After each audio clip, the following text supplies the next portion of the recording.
Testing. Hey Max, hey Mariah, hey Patty. Welcome everybody. Hey Scott. Damn, you're looking good today.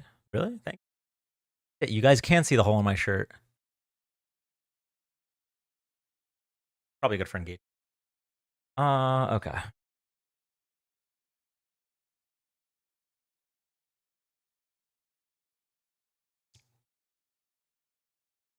Yeah, it's cold. Okay, we are going to record a TikTok, but I don't have to say any words.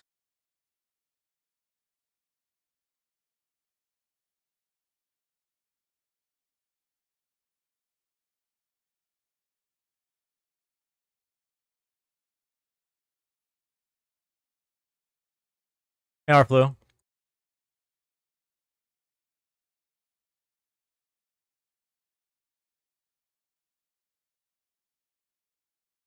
Oh, you got to replace the Ottoman towel. Stuff he's on. Yeah, that is a true.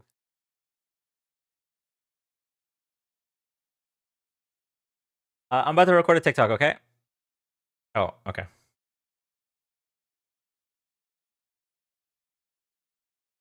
That color shirt makes me think you are a deep autumn color for you. I don't know what a deep autumn means.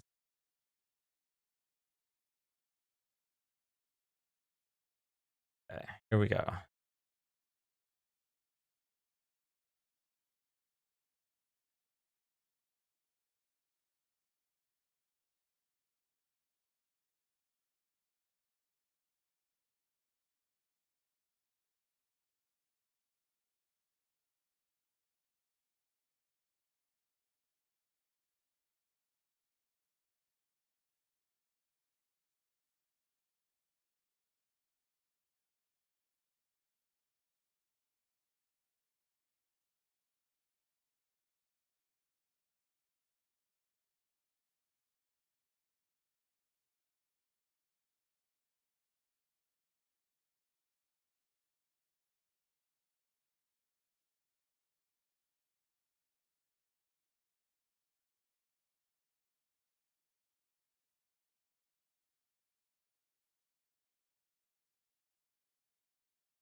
Okay, I think we got it.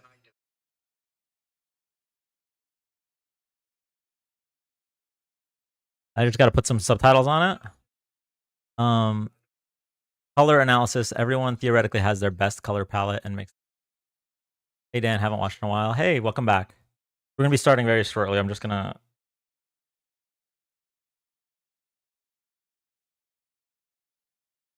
Gonna add some captions here. I feel weird not asking if you hosted the video. I appreciate it. I will post this video. I'm gonna the camera lighting just a little bit.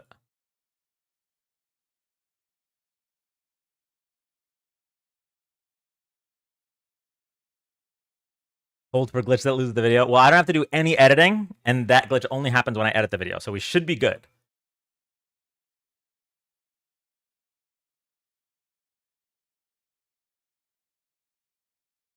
Hey, Malik. Hey, Mark.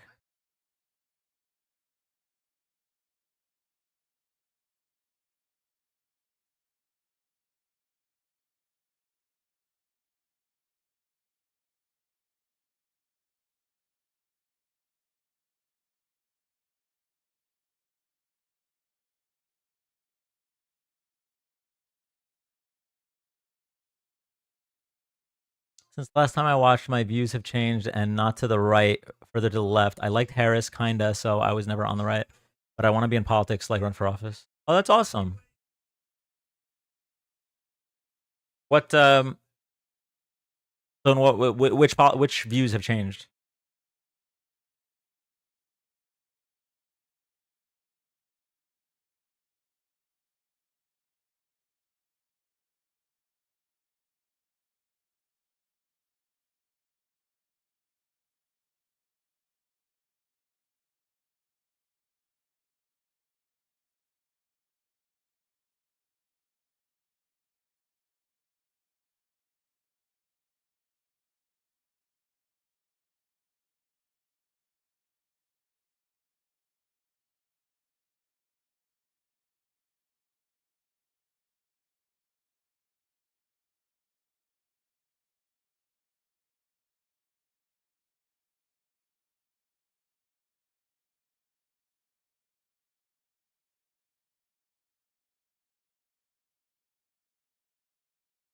Abby.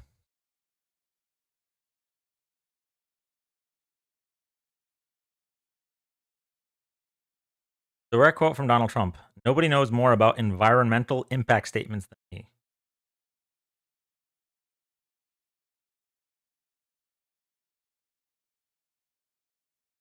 I agree, Patty.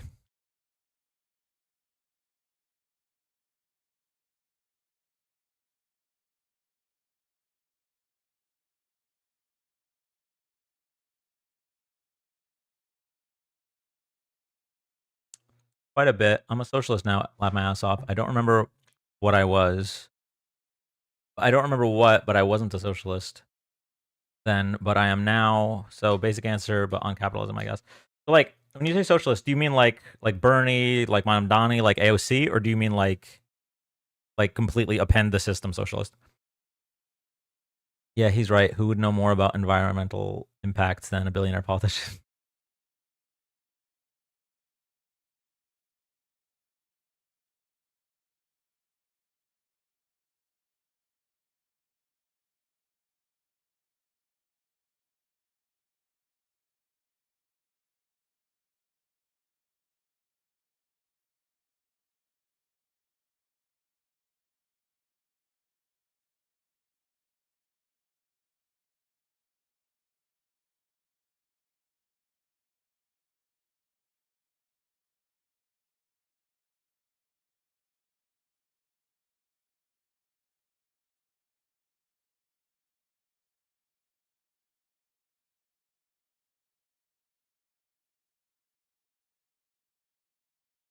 Bernie, AOC, Doron.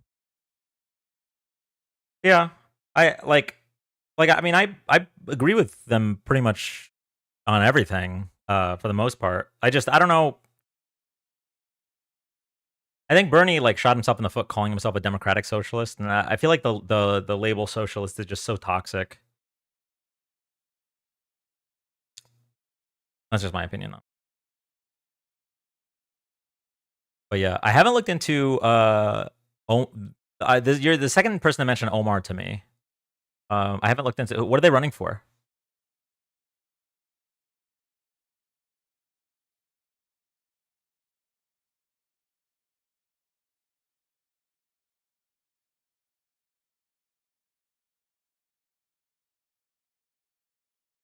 Close mayor.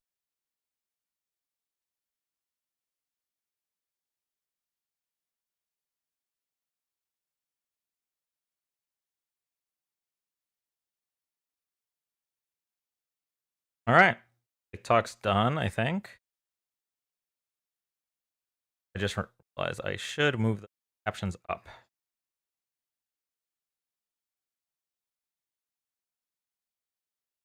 Okay. did have the DFL endorsement, but the state DFL revoked it. Oh, I think I saw that article.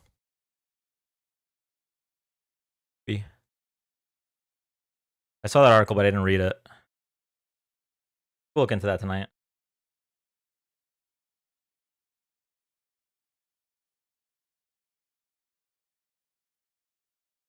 All right, I think we're ready. We're gonna go live on TikTok right now-ish.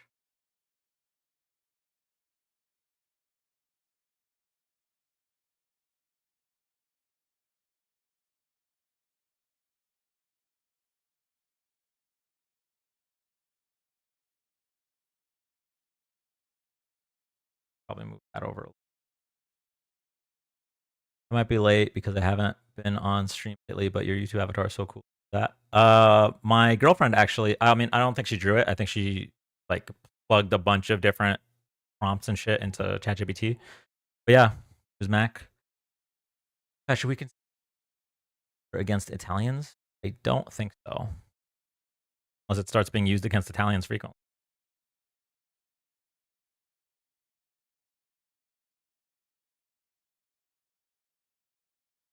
All right, here we go. Going live on TikTok.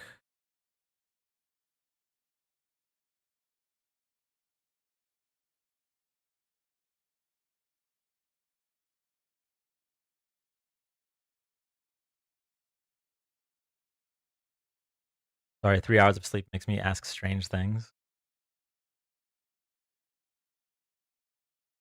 Okay. Live on TikTok now.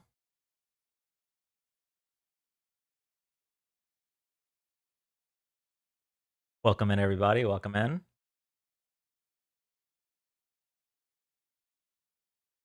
Thank you, Carmine. Welcome in, everybody.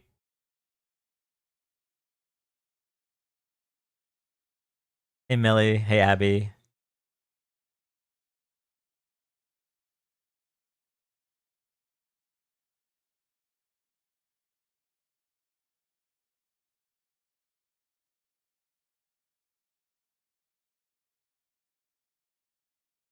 Hey, everybody. Welcome in. We're going to be getting started soon. If you're here for the first time, we're live Friday, Saturday, and Sunday nights doing live political debates, political discussions, and fact checks. So make sure to drop a follow.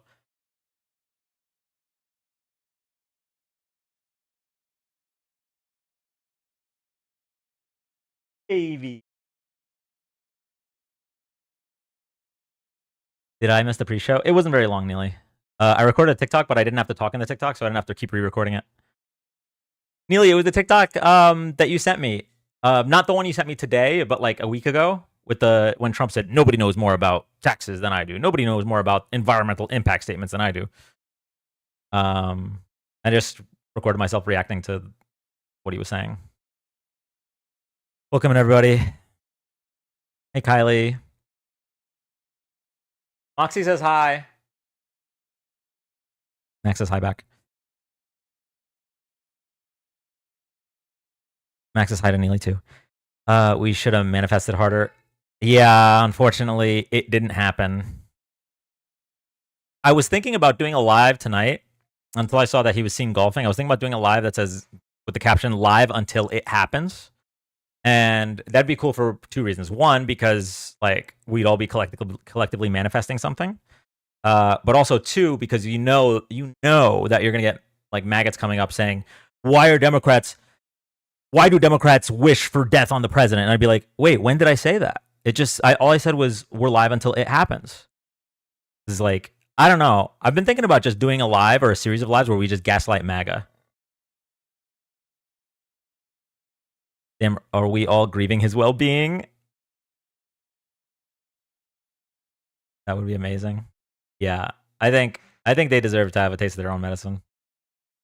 I might start doing that. Chat, if tonight I make an argument that seems like it's a bad faith argument, it's because we're trying to gaslight MAGA tonight. Okay, we're gonna sneak in some emotional damage. Let's start ASAP. We got to get some maggots in the box. Um,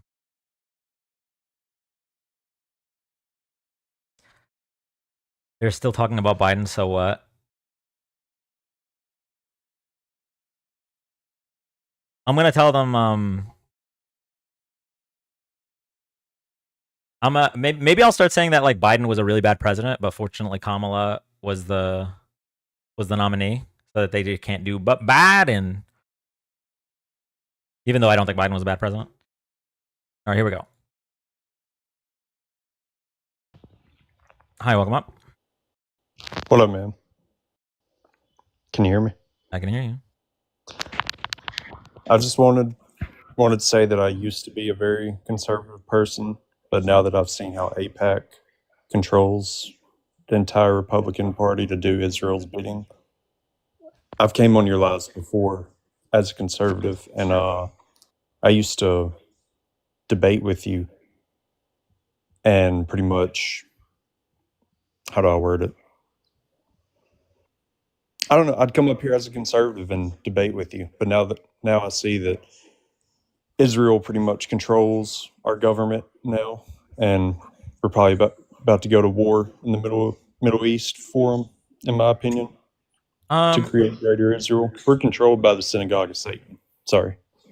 So I'm glad that like you're seeing the contradictions in the beliefs of MAGA, but I do want to be clear that like just saying that like Israel controls our politicians is kind of short-sighted.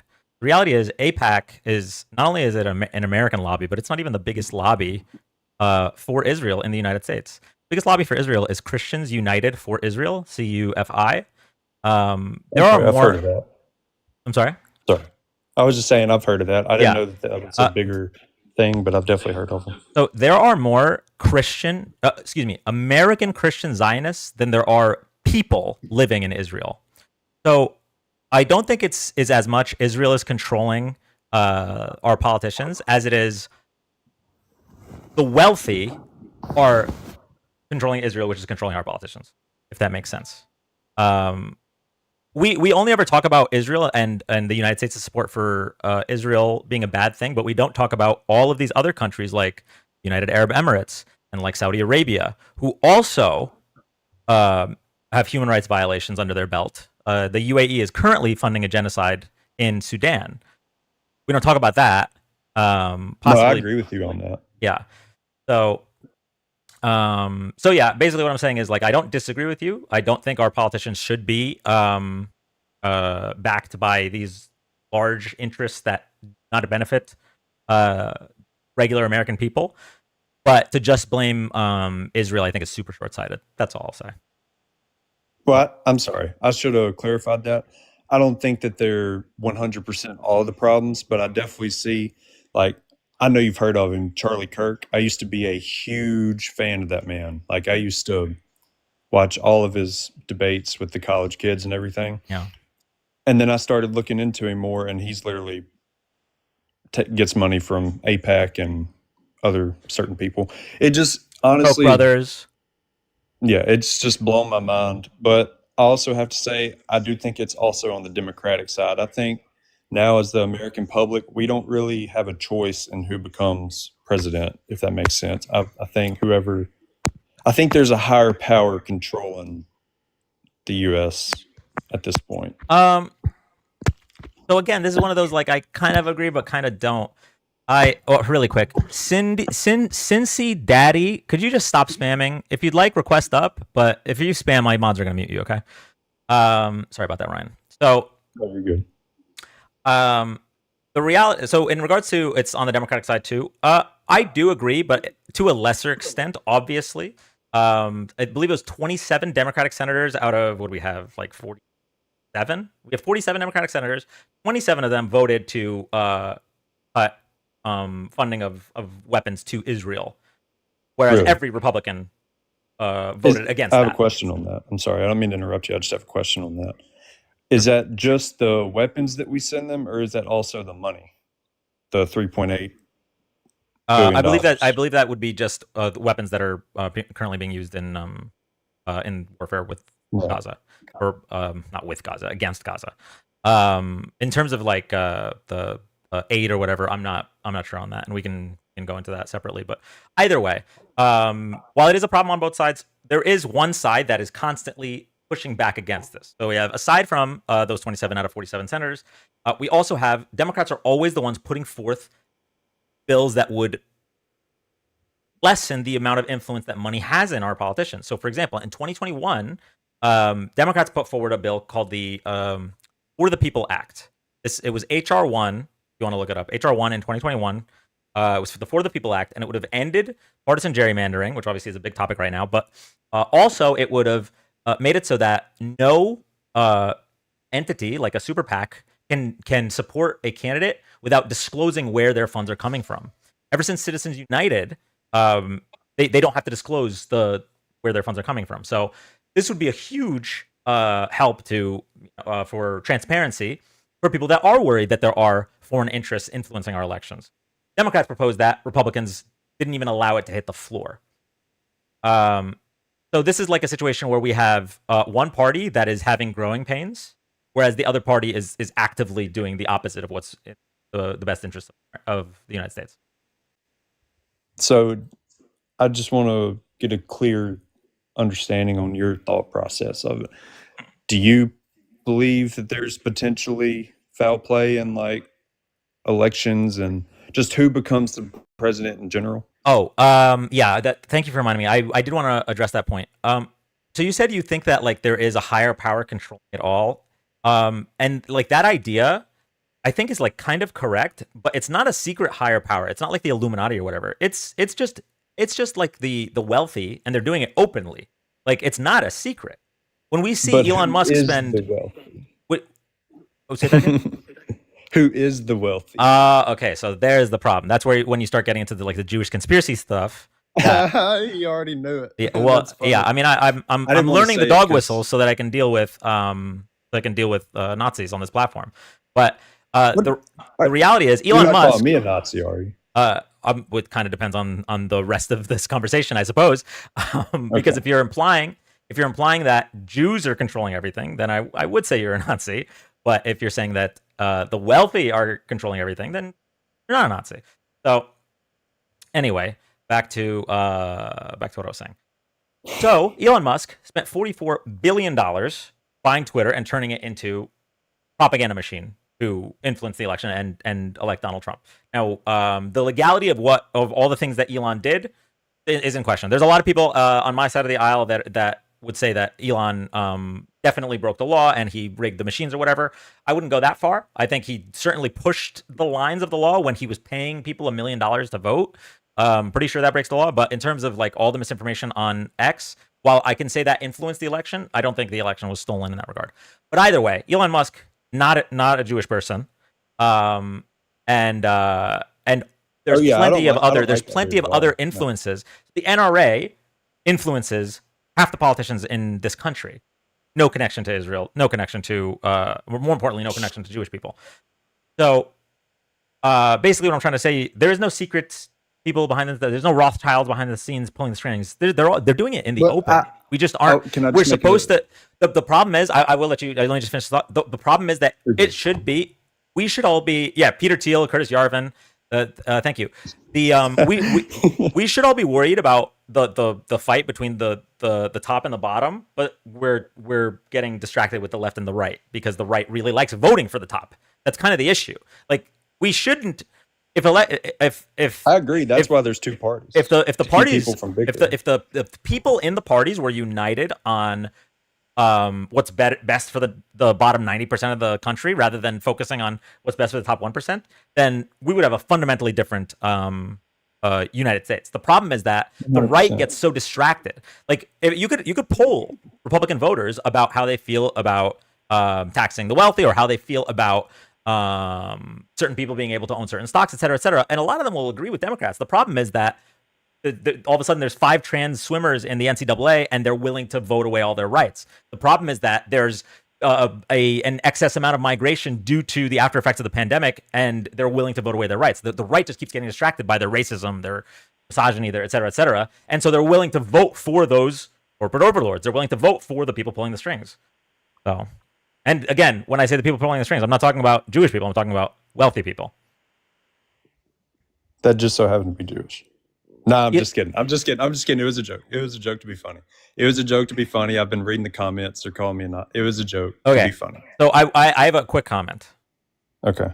Jokes like that, I thought back when I was in my early 20s, I would have agreed, like, oh, that's a funny joke. Obviously, you're not a Nazi, but you're joking about people that feel that way. But around 2015, 2016, I realized that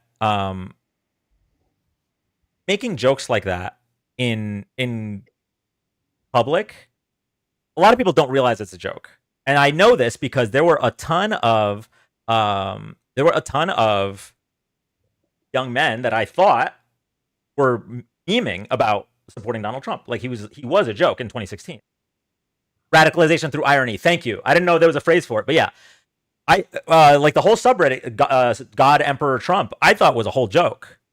But apparently, like when actual people with frontal lobes would make jokes about how insane nominating Trump was, there was like a big contingent of people that didn't think of it as a joke. Same goes for jokes about that. Jokes about like Jewish people controlling everything. Like if you're making the joke about people that think that way, it can still radicalize other people. That's my take on it. That's why like I stopped doing like edgy jokes like that. Do they get radicalized by it because there's some slight truth to it? In some cases, not necessarily that they control everything, but in some cases, they get radicalized because it's true. That's just hypothetically, and I think that's like the second step of the pipeline. It goes, this What is do a you mean? joke, but some of it is true, and then like three more steps down the pipeline. Some of it is true. Okay, so you are saying that some of it is true. What parts are true? That we send $3.8 billion to Israel when we have homeless Completely people here. And compare it to how much we sent to other countries that have nothing to do with Jewish people. I agree. Like I started this. But when these people that we're sending money to believe in the Talmud that they can have sex with a 3-year-old girl and okay, so you are a Nazi, right? You do hate Jewish people. I'm just stating what's in the Talmud. It's in their Talmud. Like I'm just stating a fact. It's in their Talmud. It's true. I can list off other vile things that are in it. Right, so if I bring up a Jewish person, to debunk you. Well, no, that's a fact in their book. I can look up the verse. Okay. So I imagine you're just as upset about the Quran, where the prophet married a 9-year-old, and about the Bible, Yes, where children were drugging their father to have sex with him. You're upset about all of these religions, right? Morally, that is very wrong. Yeah. Yeah. Okay. So why are you focusing on Jewish people rather than all? That was just the topic that we started talking about AIPAC, and that was the topic. But I see what you're doing. You're making it like all religions do that, which they do. But we were just talking about AIPAC, which is the Israel-owned lobby. What we were specifically talking about, how it's not just Israel influencing these politicians. So that was the whole topic of the conversation, and you kept going back to it. And then you said it was a joke, that there's some truth. My point with the statement that I had made is that why are we sending $3.8 billion to people that do these evil things when we have homeless people here and need help? I think that's a fantastic question. And I think there's a serious conversation that needs to be had between the correlation of the corrupt Israeli government and Christian nationalism here in this country. Why is it that we always seem to have this hyper focus on Islam and everything else when the Bible justifies slavery, stoning children? Like, do we need to keep going? I would like to make a statement on the slavery. I feel like if anything, this is when you're finished, an advocation for abolishing religion. So my answer to I'm not familiar with the stoning of the children, so I won't comment on that. But the slavery thing was in the Old Testament, You don't wait. and that's no You don't know longer about okay. I'm stoning sorry. children, disobedient children. You drag them out to the corner. You I'm tie them not. up to a I'm not pole and you saying it's stone them. not true. I just said I'm not familiar with it, so I'm not going to comment on it. Yeah, this is Now, literally a with the threat slave, used in Christian households with kids growing up. I was literally said, "Oh, you're lucky you were born now instead of back in the Bible times. Otherwise, I would have stoned you." This was something we casually tell children. like I said, I'm not denying what you said. I'm just not familiar with it, so I'm not going to comment on the topic. Now, what I am familiar with is the slavery in the Old Testament. When you really look into it, it's referring to an indentured servant. They would work and live with the master or whatever they would call it, and they would be fed by them. They didn't actually get money from the person. They were just an indentured servant and was taken care of by them. For the most part, and yeah, and I agree with you there. But I think we can all argue at this point in time in history, or in current society, that slavery is slavery, right? It's bad. Obviously, Oh there's yeah, different degrees, absolutely. but it's all bad. Sure. No man is above another. I was just saying that I'm not familiar with the stoning of children, so I wasn't going to comment on that. I just wanted to clarify the indentured servant dash slave statement. And the reason I brought up that specific statement is that why are we sending specifically my money, and I'm assuming you get taxed too, my money that I work for to another country to people that I don't even know, when we have people here, like the roads where I live are terrible. The water is terrible. Like, why is that not getting fixed first? And we're sending all this money to Israel and other countries. It's not just Israel. You know what I'm saying? Like that makes absolutely zero sense. Okay, so I think your first question, rather than why are we sending all this money, why aren't we helping our people, is to ask, why aren't we helping our people? Because not a single time since Ronald Reagan has a Republican voted to help the homeless, help veterans. These are all policies. It's Democrats too. I'm not Republican. I didn't vote. I understand that. But it's Democrats too. You have to agree with that. Well, I mean, it's not. Democrats constantly Well, put forward bills that would in help North the American Carolina, people. in that hurricane, Are you going to bring up the fake FEMA argument? Is that where you're going with this? I was under the assumption that $750 was given to everybody. I'll walk you through this one because you said you're not MAGA. You've turned your back on Trump. I'm not. I'm just. Yeah. You said okay. Democrats. But I know that whatever I wanted to bring up that. I totally get it. Whatever your FYP was at the time, or maybe still is, was feeding you lies to the point where FEMA at the time had to make a whole separate FYP, page. That's funny. On their had to make a whole separate page on their website talking about the lies.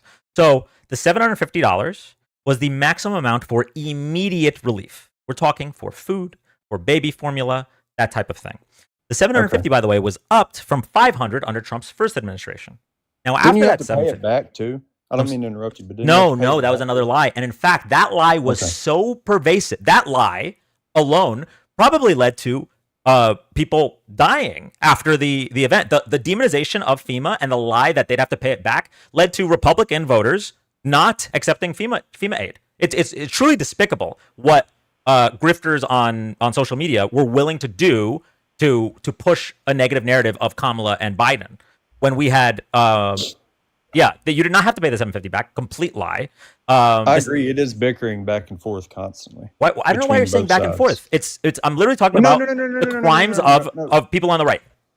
Right. FEMA is trying to help people. FEMA is trying to help people. Agreeing with the comment that you made on how Republicans denied something that you said. I wasn't disagreeing with you. I was just saying I find it crazy that they bicker back and forth and can't agree on anything hardly. That's all I was saying. I wasn't disagreeing with you. But keep going. Well, I mean, yeah, the reason they can't agree on everything is because, as my caption says, conservatives are wrong about literally everything. That's not surprising. It's just, yeah. So for FEMA, the $750, like I said, was for immediate aid. Anything after that, you would have to apply for aid through FEMA. I imagine Republicans wouldn't be for infinite free money.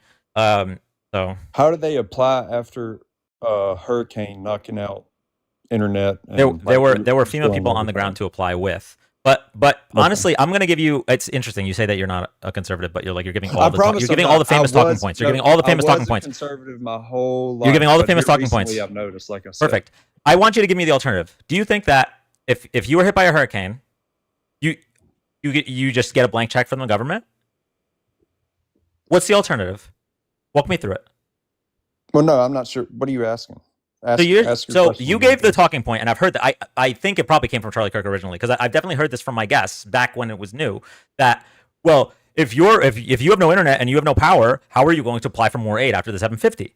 And right. My question is, number one, there's an answer to that. There's FEMA people on the ground. There's boots actually on the ground taking these applications. But number two, what is the alternative? What were Republicans pushing for? They pushing for socialism? What were they pushing for? Well, I wasn't trying to debate what they did. I was just asking for clarification on the topic. Well, usually when that question's asked, it's asked to throw doubt on the answer that I'm giving in regards to the 750. It's trying to throw doubt on the emergency response. Well, that's why I clarified at the start that I'm not a conservative and that I used to be, which is showing why I'm having these views on that specific topic. I'm not a conservative, brother. I'm not. I'm neither. Jesus Christ. But so if you had an issue with the 750, which Dan already went over how that was a misnomer, then I guess you should have voted left, considering that Biden, I believe in 2024, allocated well, I didn't vote at all. 150. That's interesting. 150 million additional more dollars towards FEMA and those communities.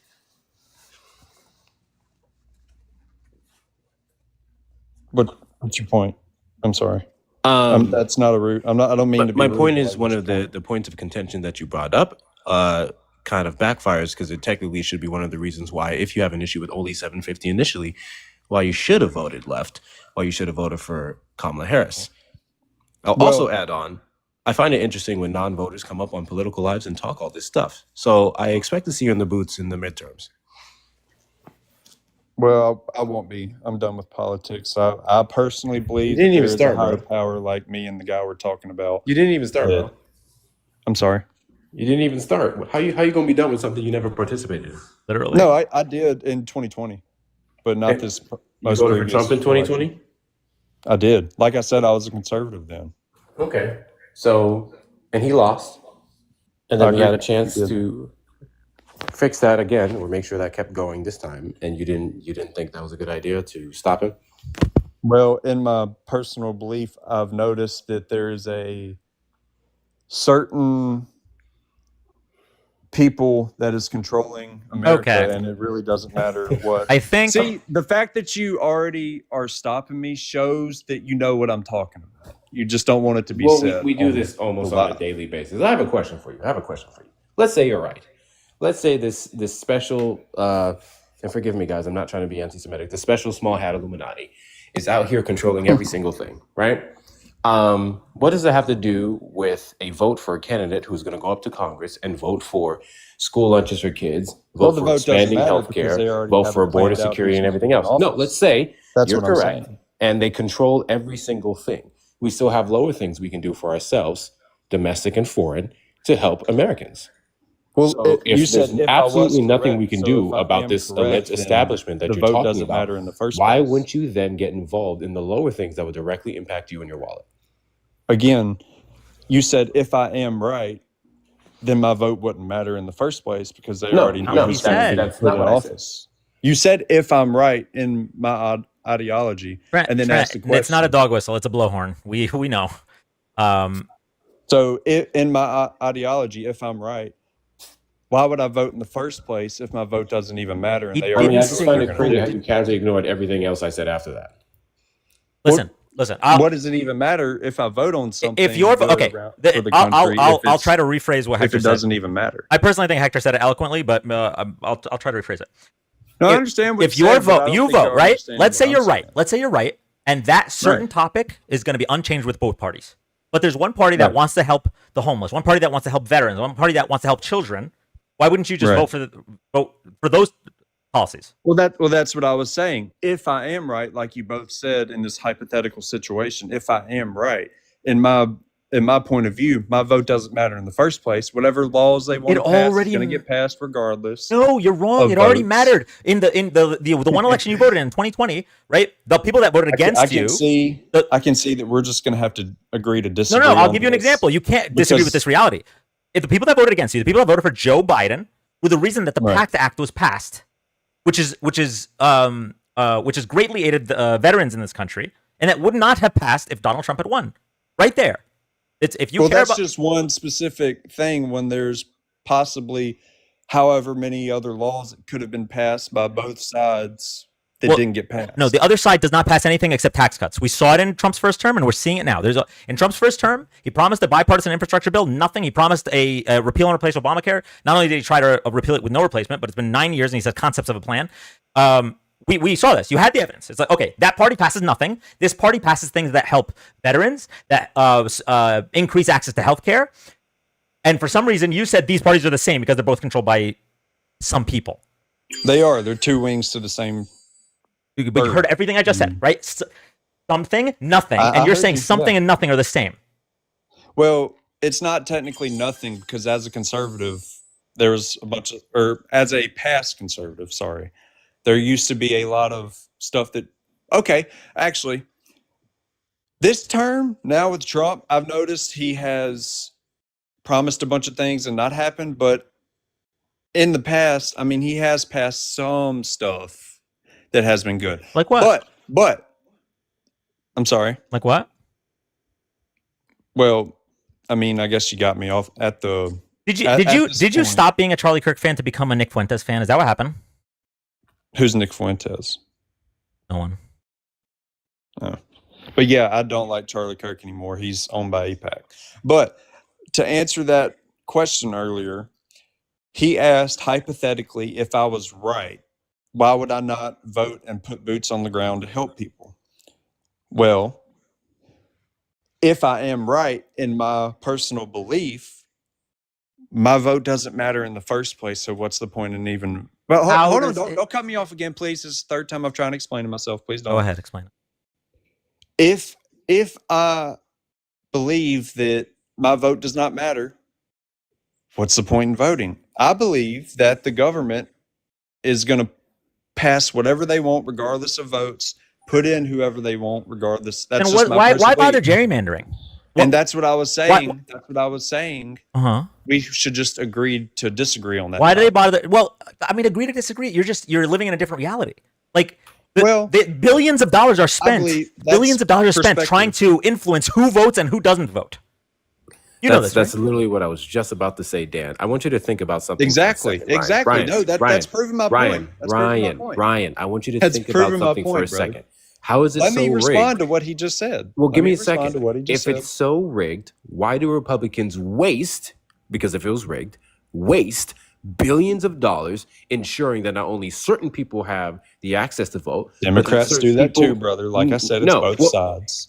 because it matters. But I'm saying under your So it matters when under Democrats your do it, but not logical Republicans. framework, why would Republicans or Democrats waste billions of dollars ensuring that certain people vote and certain people don't if it Exactly. didn't That's matter? proving my point. Because both sides How want the is same that person proving in. your That proves my point? point. They're wasting billions of dollars to put in a certain person that they want to be in. So That's you're proving saying my they point. both waste billions That's of dollars proving for my point, political brother. fever. That's what you're saying. Say that again. You're saying that they're intentionally wasting billions of dollars for political theater. Yes. Yes. And they have ways to recirculate that money back into their pockets or wherever they please. Yes, that is exactly what I'm saying. You've I proven my think point, I think man. you should tell that. I think you should tell that to the several million people who had their student loans forgiven under the Biden-Harris administration.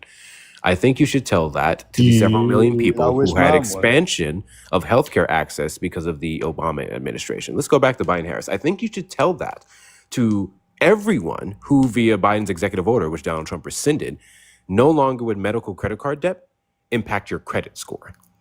I think you should go up to those people and tell them that voting doesn't matter. It doesn't. Because we And have if I direct was able impact to without of driving the thousands of presidents and miles, their I would. policies that they do and how it impacts you and I And you're sitting here going, it doesn't matter. And I think that's the doesn't. part that kills me about these conversations. If you wanted to make an argument of, oh, the changes are good, but they're only marginal, that's a much better conversation. That's a much more efficient conversation we should That's have. also what I was But saying. when we no, it's not. But when It you was go and say earlier. nothing any president do matters, you going up to the polls means nothing at all. I mean, if they just It's straight up just insane. stop giving stuff to Especially, people, then people would especially riot Ryan, and go Ryan, crazy. So they have to give do you a little believe, bit. Ryan? Do you believe? You're just making multiple No, statements. no, no. I'm without just letting asking me you a question. respond I just to want to one. ask you a question. I'm gonna let you talk. Do you truly You've believe asked like 4. But that if okay. Kamala Harris won the 2024 election, The that she would have done the same thing would exact be same happening thing that has that Trump been- has been doing? The same thing would be happening. Okay, Ryan, really quick. This is a quick example from chat. Okay, so when Joe Biden was president, there was a cap on insulin in this country. Donald Trump got rid of that cap. You're telling us that Kamala Harris would have also got rid of that cap? Y'all are overloading me with. He just.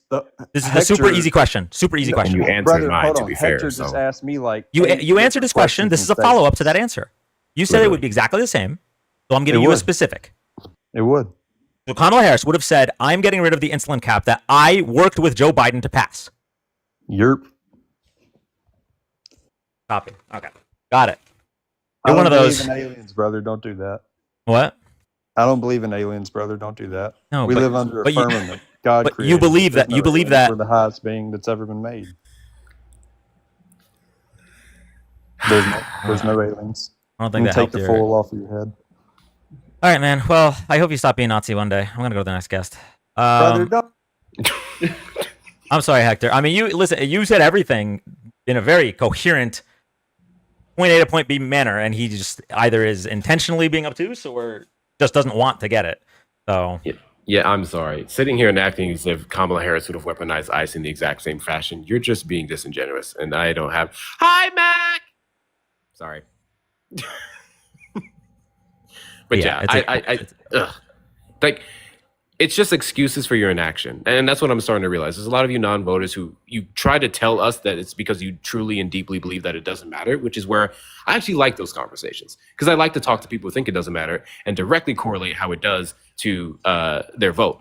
But then I do that, and then they go, "It still doesn't matter." I'm like, "Okay, you just don't want to go to the polls, and you're trying to make excuses."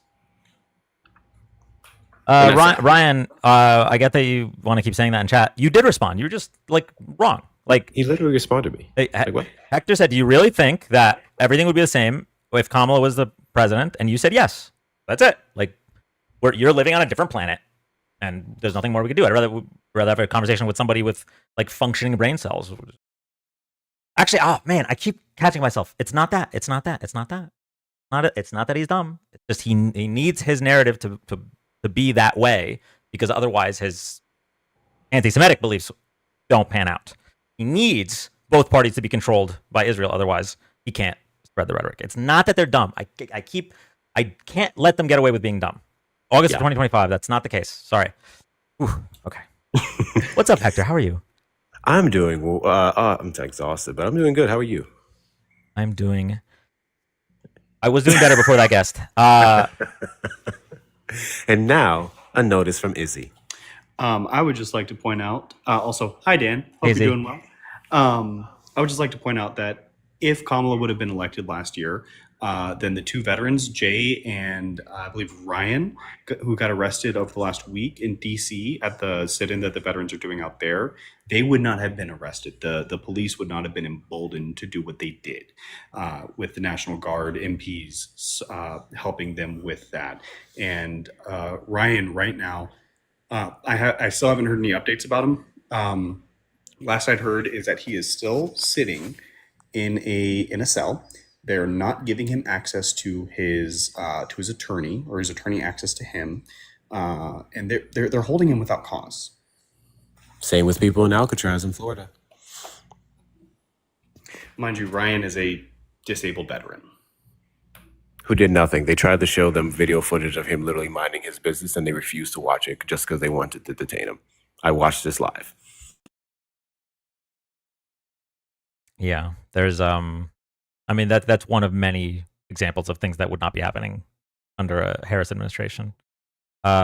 Izzy, thank you for bringing that to our attention. I had actually only heard about one of these veterans. Yeah, so Jay was arrested for burning the flag. That one I'd heard about.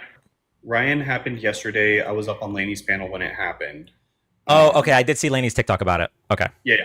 Yep. Got you. At the border, illegal immigration, foreign policy. Yeah, GT, we'll get there. Okay. All right, Izzy, thank you so much. Do you have anything else you wanted to share? I think we're good. We're about to go get some food. So, Dan, I hope your patience meter stays as full as possible. It's wishful thinking at this point. I didn't but even I'm put it up still anymore. Okay. What is it? Yeah, that's where I'm at always. It's been that way for several months. But yeah, that is all. And you guys know what I'm about to say. I think it's crazy that there's 488 people in here, and you guys haven't hit 100K likes yet. So go ahead and support Dan, or you're a fucking bigot. Bye. Thank you, Hector. I only partially agree with that statement, but yeah, Trace. I'm gonna bring you up next real quick. Because I know you've been waiting a while, and you said that the last guest was a bad conservative, so I imagine you're one of the good ones. So we'll be bringing you up. For those that are here for the first time, thank you so much for joining. We're live Friday, Saturday, and Sunday nights doing live political debates, political discussions, and fact checks. If you like this content, drop a follow, tap the screen. Thank you all so much. We're going to go to our next guest now.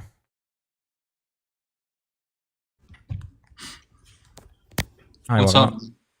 How's it going? It's going. Yeah, I mean, I don't mean to discredit Ryan at all. Am I echoing for you? No, but I'll mute.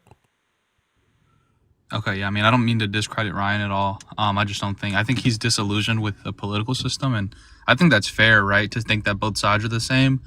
But I just don't think that to the fullest extent. I do think voting matters.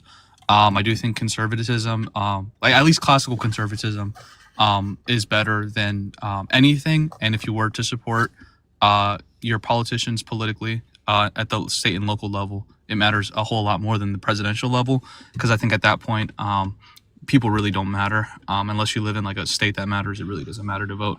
I mean, I agree with half of that and disagree with half of that. I do think supporting candidates at the state and local level is super important, but there are a lot of policies that affect our day-to-day that are affected by the presidential election and Senate election. So I don't really agree with that. But can you elaborate on like what brand of conservatism you ascribe to? Yeah, I mean, like the most like bare bones would just be small government, not too much federal oversight on states' decisions, not like weaponizing the DOJ or the National Guard or anything like that, which I don't really agree with Trump for doing that. So you disagree with Trump on pretty much everything then, because he's very anti-small government and very anti-states' rights. Well, not everything. I like his positions on border control. I like his positions on immigration. Although it's not popular, I do think tax cuts should be a tool utilized by fiscal policy by the government, by the president, to maybe stimulate the economy, especially in the state where we're at right now. I think Democrats, their entire economic philosophy is just to put people on welfare, tax people who are already taxed at the highest extent, and like do you think the top 1% is taxed at the highest extent? They are. Have you heard of the 1950s? Have you heard that like a third of people in America don't pay any taxes? I don't. What does that have to do with what I just said? I'm talking about the top 1%, not a third of people. Top 1%. In the 1950s, the top marginal tax rate was 90%. So clearly, and our economy was doing great, by the way. So clearly, they're not being taxed at the maximum level. Okay. I don't. Obviously, like relative to like our time period. Relative to the time period, the only reason they're being taxed like this is because ever since Reagan, half the country has been working to extract as much wealth from the bottom 90% and give it to the top 1% as possible. It doesn't mean that it's right or good. Yeah, but I mean, again, on the opposite end of that, it's not like our taxes have been used to, I guess, help people. We've debt trapped most of middle and low working class America. People are reliant on Section 8 and Medicare and SNAP The answer benefits. will never be cutting taxes on billionaires. I don't necessarily disagree with you that the government can spend their money more efficiently, but the answer is not, okay, so make sure the government has less money. The answer is... When did we cut taxes for billionaires? 2017, and now again in 2025. Corporate tax rates don't mean that billionaires get tax relief.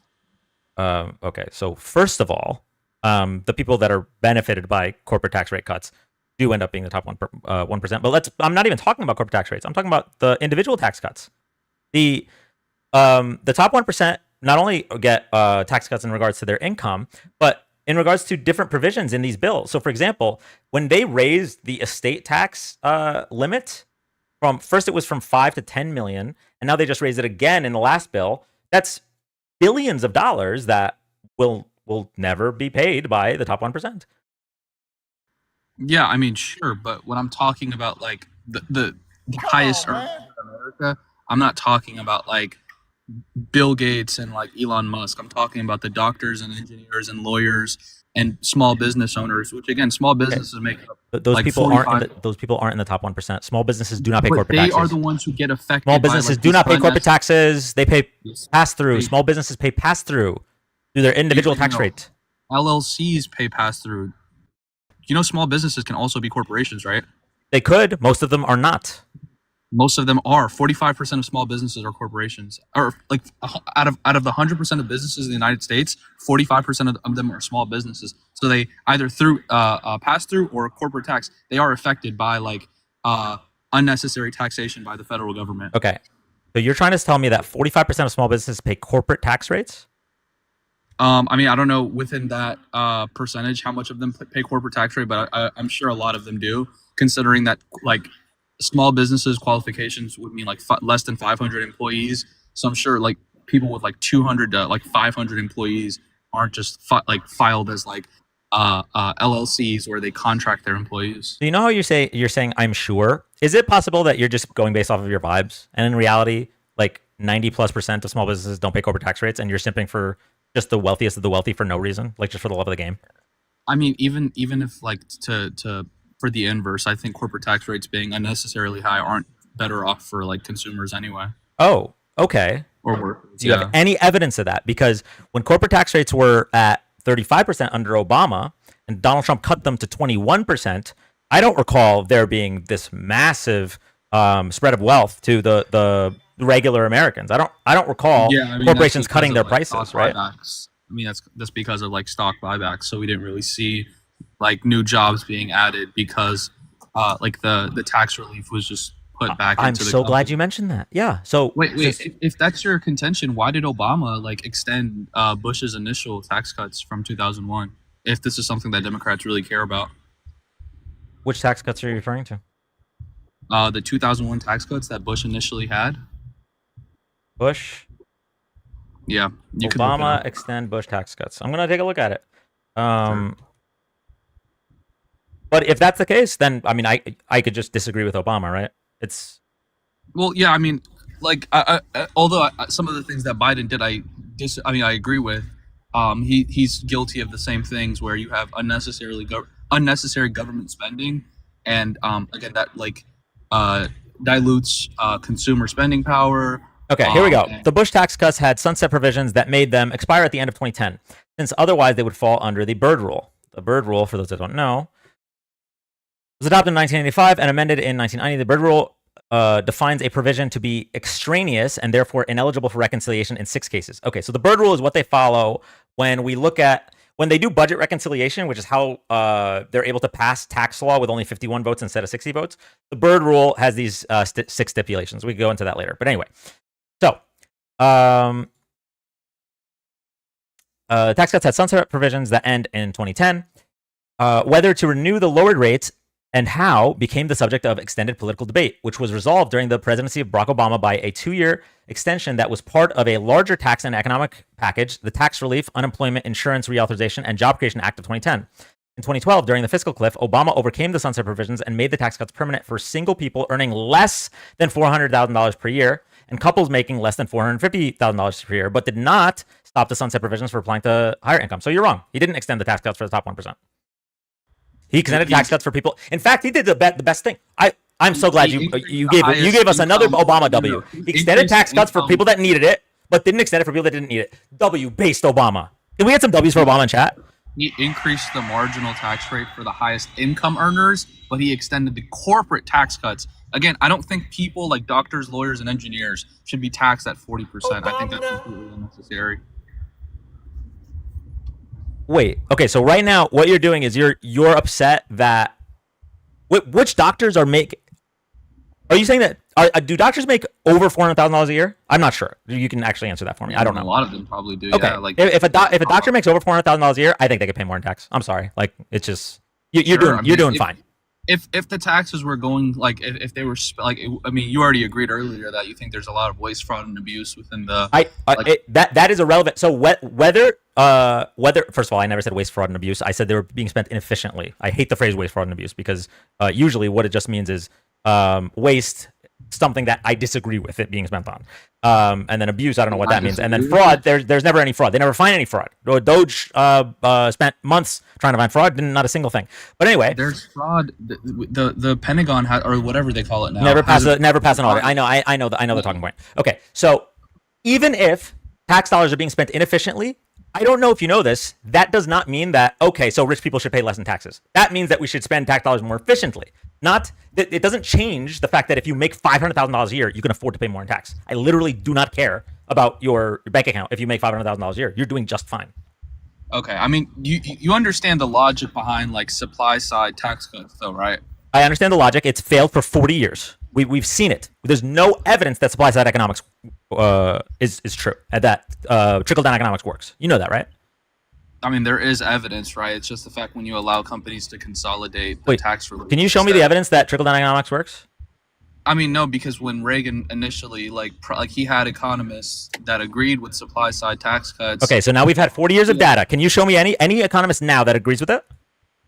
I mean, you still have economists today that support supply side tax cuts. Do you agree with them? People, yeah, I do. Like, okay, so pull up the evidence. Pull up their studies that show that supply side economics works. That trickle down economics works. Because every time, like, I think it only works when you have like strong like stipulations, right, where you don't allow companies to just reinvest or consolidate all the tax cuts they get back into their own company, or that's why we're saying. Okay, so you would support AOC's ban on stock buybacks then? Yeah, I mean, I would support her. I don't have any like problems with AOC as a person. Cool. Again, it's just what you're describing though is no longer the conservative party. You're describing regulations. You guys are against regulation. That's not true. You literally just described a regulation that okay. That companies cannot. Are Democrats against regulation because Bill Clinton caused like the 2008 financial crisis? No. So okay, then what's your point? Like some conservatives are. Bill Clinton. Like, by the way, it was George Bush, not Bill Clinton. What are you talking about? No, it was absolutely Bill Clinton repealing Glass-Steagall that led to the 2008 financial crisis. But again, that's neither here nor there. I'm saying that like there isn't one party of regulation and one party of deregulation. We know like since Jimmy Carter and Nixon, like both parties have deregulated key industries that have led to like economic decline, right? Look up Bill Clinton. Say the last thing you said again. Yeah, since like Nixon and Jimmy Carter, we've known the federal government to deregulate when it's necessary. It's not like a conservative or liberal issue. Clinton wasn't the president. Which party right now campaigns on deregulation?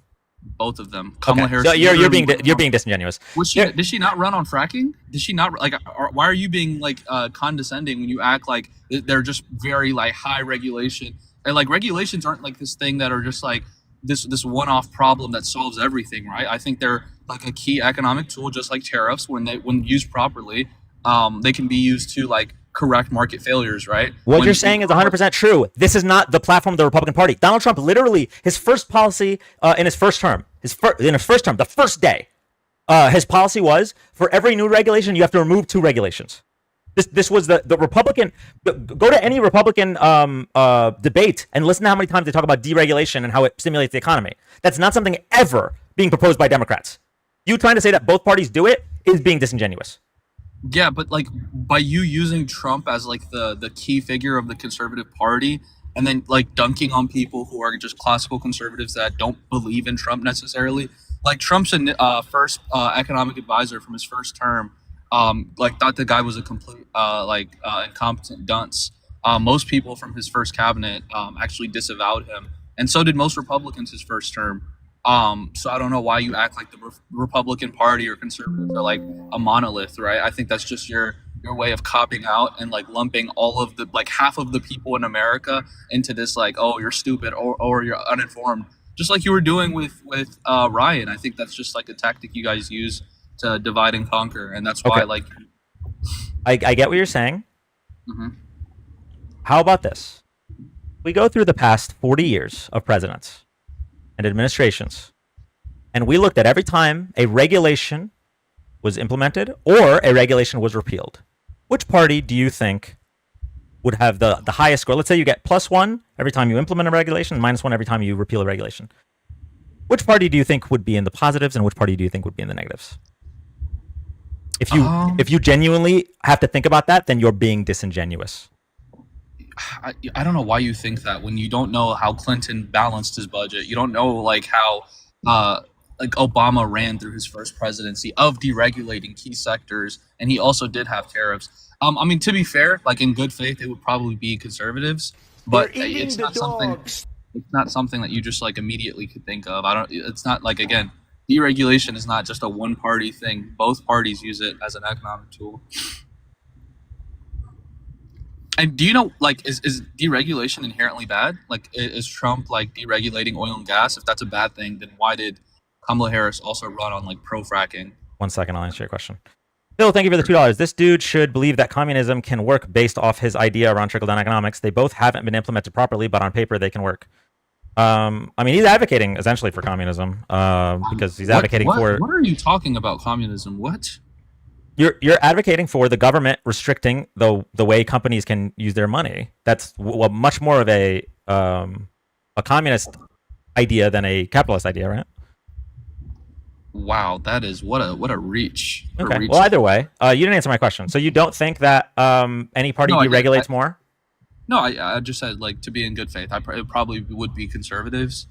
Probably like Reagan contributing to most of that. And again, being a capitalist doesn't mean you don't believe in government intervention. Like, you can be a capitalist and still support like regulatory agencies and companies being held accountable.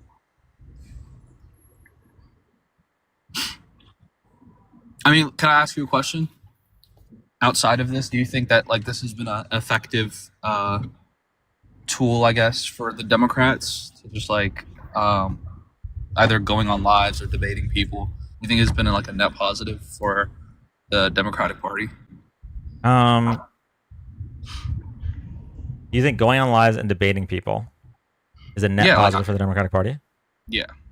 I think the amount of people that would otherwise not have had access to the truth has increased because of the amount of Democrats that go on lives. Yes. I think any amount of pushback to the constant lies coming out of this presidency is a good thing. Yeah, but I mean, it didn't result in a win, right? So would you say that anything that doesn't result in a win means that it's not a good thing? I mean, yeah, it didn't result in a win, and like you're at like all-time low Okay. approval ratings. So- and people like, So fed then, up. if that's the case, then when Parker was debating before 2020, you'd say that was a success because Donald Trump got his back blown out by 7 million votes, right? Like the debaters in 2020 were successful, just not the ones in 2024. I don't know who Parker is. If you're Were talking there- about the, He's I know Destiny. he's like the I know, second. He's the second biggest debater on TikTok. So if like your idea is anything that's done, right? Yeah. Anything that's done, but that results in a loss means that it's not a good thing, right? Everything Democrats did can now be attributed to a loss. No, not really. So Like, I think, again, on the state and local level, politics matters. I think at the federal level, you could be better off not voting and do Okay. the exact same I'm thing. saying that what you just proposed is nonsensical. You're saying that there's no way that that people debating on TikTok had a positive impact because the Democrats lost in 2024, right? That's what you said. Yeah. Okay. No, not necessarily. Like, I mean, maybe it's not like that cut and dry like that. I would say that like platforming lives like this only makes like politics more divisive and like polarizing. I think it just creates like echo chambers, and this is guilty of both. Like, I see like the Republicans live, like the MAGA lives on here, they're also pretty much the same, where it's just like echo chambers of thought, If and it if the truth leads to an echo chamber of people that only want to hear the truth, then that's not my problem. Yeah, but that's what I you have not- consider the truth. I have What- not said anything. I try when I'm wrong, I do correct myself. Doesn't happen often, but when I'm wrong, I do correct myself. I try not to say anything that's false on these lives. So to the extent that I even went when you mentioned that Bill Clinton repealed Glass-Steagall, I went back and looked at it because I was under the impression that Glass-Steagall was repealed by Republicans, and so I looked at it, and the repeal of Glass-Steagall happened near the end of his presidency when he no longer had control of Congress. Mhm. More Republicans voted for the repeal than Democrats, but it was bipartisan, and in that case, I disagree with them. Okay, and So- you know how it led to 2008. I do know right? that, yes. So when you mentioned Okay. it, I specifically was like, wait, oh shit, Glass-Steagall was repealed by Clinton. That's why I had to stop, because I do know that the repeal of Glass-Steagall did open the door to 2008. I do know that. Yeah, and after 2008, like all the quantitative easing came under the Obama administration when you had like economists, you had people within Congress, you had people who worked at the Federal Reserve like Richard Fisher. You had tons of people. Talk about that were- extreme. Thank you. Huh? Aaron. That was Yeah, Kamala. you had a lot of people. You had a lot of people that disagreed with bailing out banks and not being tougher on them, and that obviously that led to those Wall Street protests, etc. Yeah, there were a lot of people. That's right. None of this changes what I said. The Republicans it does, deregulate though, more. That's it. That's my statement was just Republicans deregulate more. And you were having trouble No, but agreeing with that. your prompt is conservatives are wrong about literally Oh, everything. they are. Wait, okay, wait. Tell me something conservatives are right about. Just so we're clear, Um, when I say this, it does not mean that liberals are right about everything. That's not what I'm saying. I'm saying conservatives are wrong about everything. Okay. Sure. I mean, I think the concept of having okay, so I don't know if this is something Joe Biden wanted to directly do, but people within his administration wanted to put undocumented immigrants on a path to citizenship, and Republicans were opposed to that, obviously. And I'd probably be more aligned with the side that says that like you shouldn't have people who have overstayed visas or people that are Thank you, having false asylum claims. You shouldn't have them directed on a path to citizenship. It hurts consumers, Americans. And yeah, I mean, I do think that they should be expedited and deported. Thank you, Phil. Okay, so why do you think it would be better for the American people to spend billions of dollars to hunt down and deport people? Which, by the way, is not even what's happening. We're doing worse than that. But in I'm gonna assume good faith on your part. Why do you think it would be better to spend billions of dollars of taxpayer money to hunt down and deport these people rather than give them a Dude, pathway to citizenship? Don't do the virtue sig. Don't say like billions of dollars. Like that's anything for the federal government. Like we know both. Okay, good. So Biden- you don't care. Got it. You don't care about the budget, actually. Okay. Yeah, it's not. Perfect. It's not a budget. So It's then, not a okay. budget. So then, what is the benefit of not providing a pathway to citizenship? Yeah, in your sure. view? So when you have key industries that people think have been or are like quite necessary with undocumented labor, it actually pushes a deflationary impact on wages, right? We know that when you constantly have a supply of people that are willing to work in worse conditions for cheaper pay, it hurts domestic workers, it hurts domestic consumers, and although it's not the direct cause of like specific housing. How does it or- hurt domestic consumers? Yeah, when you have more people competing for the same resources, it's like although it's obviously not that cut and dry again, you obviously would see how that like, puts like a inflationary impact on goods, right? I can maybe get behind your argument about an impact on wages, but an impact on goods makes no sense at all. I mean, okay, if you wanted to actually look at the data, I'm not home right now, but I kind of mapped out how there has been a constant supply of undocumented labor and people overstaying their visas, and how that actually would make it more competitive for domestic workers and domestic consumers. And we shouldn't have to do that. No other country in the world faces this crisis, and we're way too lenient on people that come over and abuse our legal and border crises.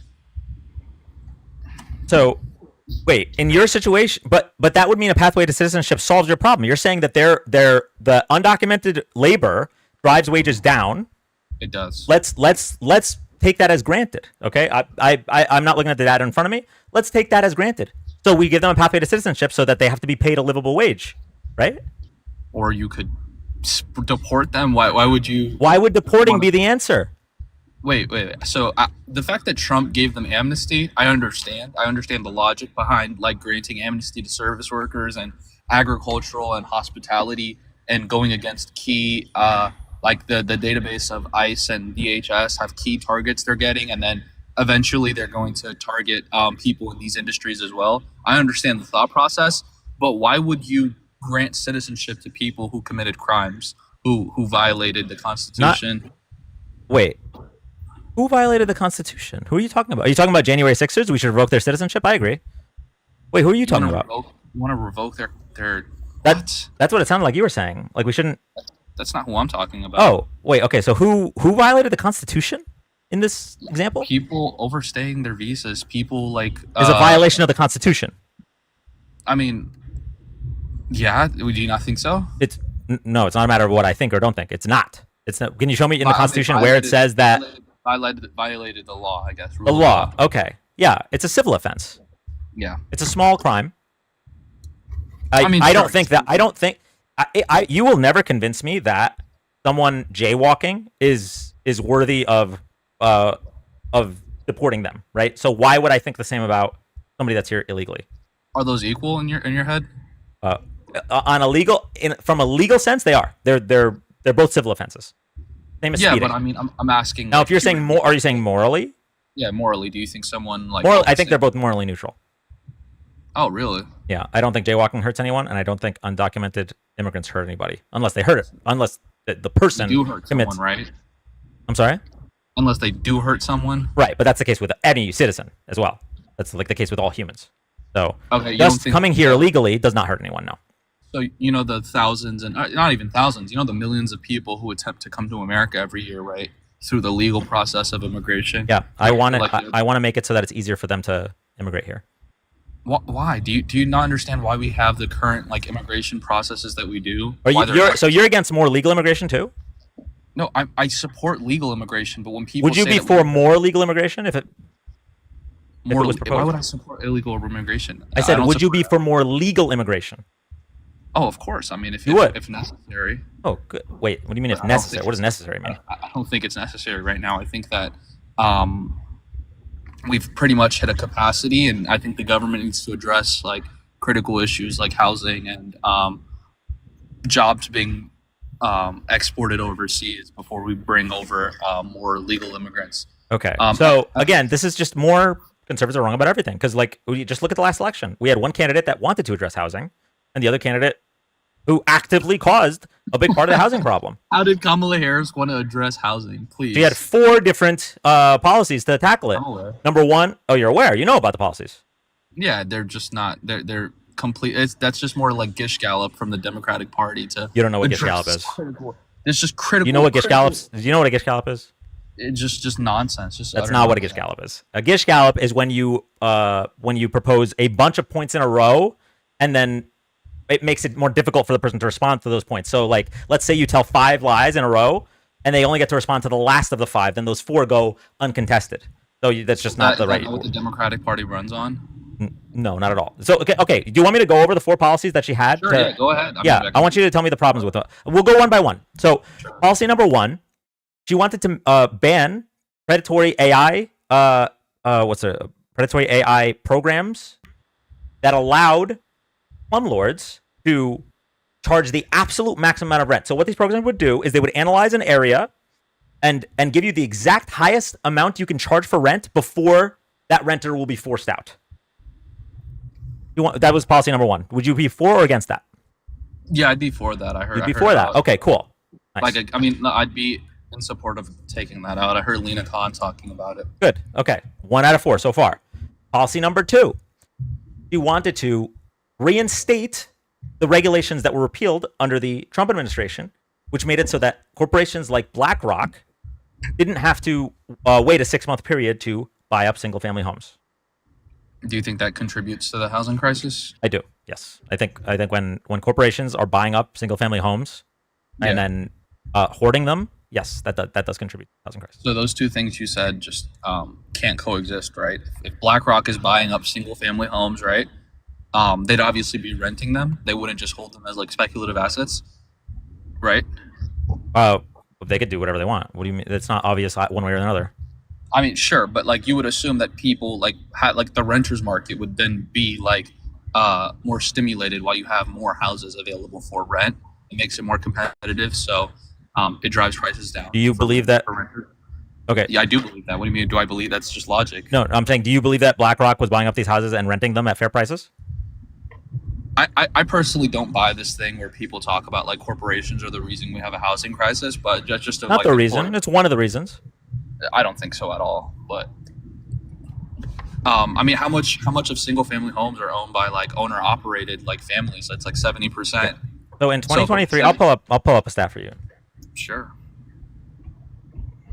They don't rent fairly. What do you mean they don't rent fairly? Like they have to still apply to the same like renter regulations that like people do, right?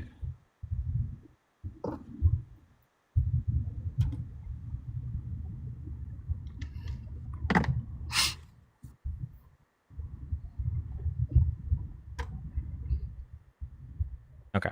So this is in 2024. Mm-hmm. Pull up the. Gotta find the right Google Chrome tab. Give me a second. Investors bought 26% of country's most affordable homes in the fourth quarter, the highest share on record. This has been going up. Here's the chart, right? Yep. Investor market share. This has been going up steadily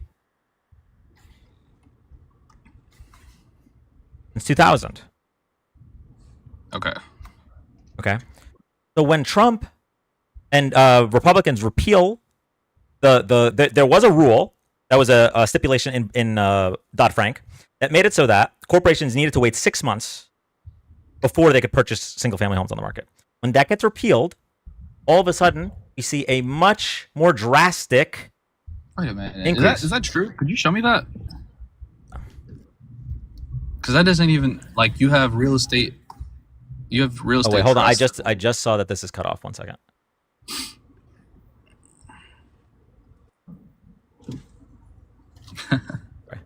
Your chat seems to be very fond of you.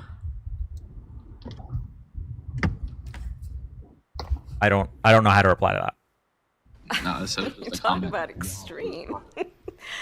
Okay, so you're asking if it's true that regulation no longer exists, or what's your question? Yeah, can I see the regulation you're specifically talking about? Because we've had corporations buying houses for as long as like a few decades, so it couldn't have been like Trump the reason that this happened.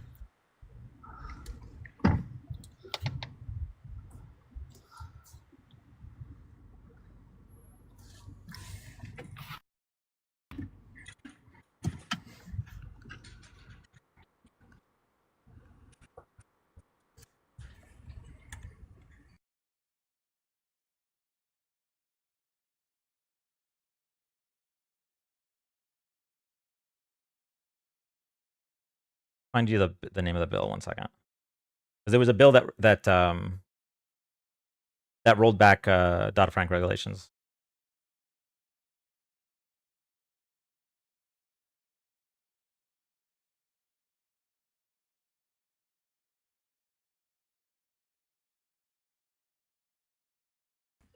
Yeah, I mean, I just looked it up. I don't see anything about that. Okay. HR 10, the Financial Choice Act. Got it. I'll look it up.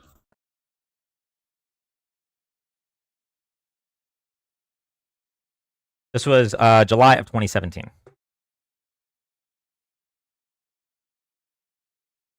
You said it was called HR 10? Yeah. And what was the specific, I guess, piece of legislation? It's called the Financial Choice Act. It does a lot of stuff. Obviously, that's what all our bills do.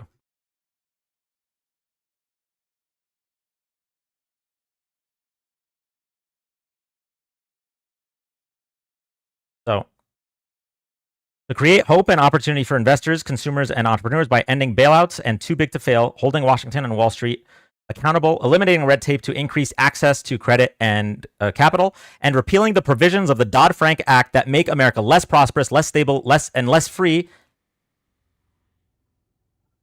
And then it goes into the bill. Could you talk about like which part of the bill made it to where corporations couldn't buy houses? Because this isn't really a new thing where like corporations have bought. I'm not saying that it's a new thing. Saying that there was a 6-month freeze out. Yeah, I want to see that part because I looked it up and I don't see anything relating to that. How about this? How about just go look into it yourself? Because I'm not gonna. What's the point of me wasting my time here? Is it going to change your opinion? Or are you going to say, okay, you're right? Sure. I mean, if that's like a critical thing, right? Like corporations that own like 100,000 houses having to wait 6 months would obviously change how much houses they'd be able to buy. Right. Okay. Well, the bill is 600 pages. So. I mean, I'll look at it. I mean, to be fair, like I actually do care about the economy and stuff. Perfect. But yeah, would you not agree that like more corporations buying houses, and when I say corporations, I'm using that term pretty loosely. I'm not just talking about like large like asset managers, like private equity firms. I'm talking about like people who run like their own like real estate development or like real estate like holding companies, like just individuals. Because a lot of people like fail to realize that like there are individuals that do that run corporations, like families and like. We're talking about private equity. Well. No, I'm talking about like just like let's say your dad owned like a few condos and a few like townhouses. Okay, so you actually don't even have to look into it because you disagree with it either way. You. No, I do No, what I'm saying is that it's not corporations, and if it was, right, would that not drive the price of rent down? If that's not like logically speaking, okay. If you had a larger supply of rent available, would that not drive the price of rent down? So two things. Number one. That implies that all of the houses being purchased by private equity are being rented out, which is not necessarily true. Some of them are being turned into Airbnb. Some of them are just being kept empty to drive up the price. But that's number one. Number two, it also assumes that supply and demand is organic here. And I just talked about the fact that the people that own these properties are using software that makes it so that they can jack up the price until people can't take it anymore. Okay. I mean, I'll concede on this point before I get further information. But okay. I mean, it makes sense to me that like why you would have more rent available, it would drive the prices of rent down. Okay. So far, let's call it a win for. So Kamala had 4 policies to handle the housing crisis. You agreed with the first one, and we're inconclusive about the second one. You have to do more research. Okay. Number 3, she was going to incentivize the construction of 3 million new homes to increase the supply. How would you do that? By offering tax incentives to home builders, and by also deregulating certain red tape that would make areas not where you can't build single-family homes. Although I agree with that, that's almost impossible considering when you look at states that don't have any like housing and zoning laws, like Texas, versus like states that have an insane amount, like Illinois, New Jersey, New York, California.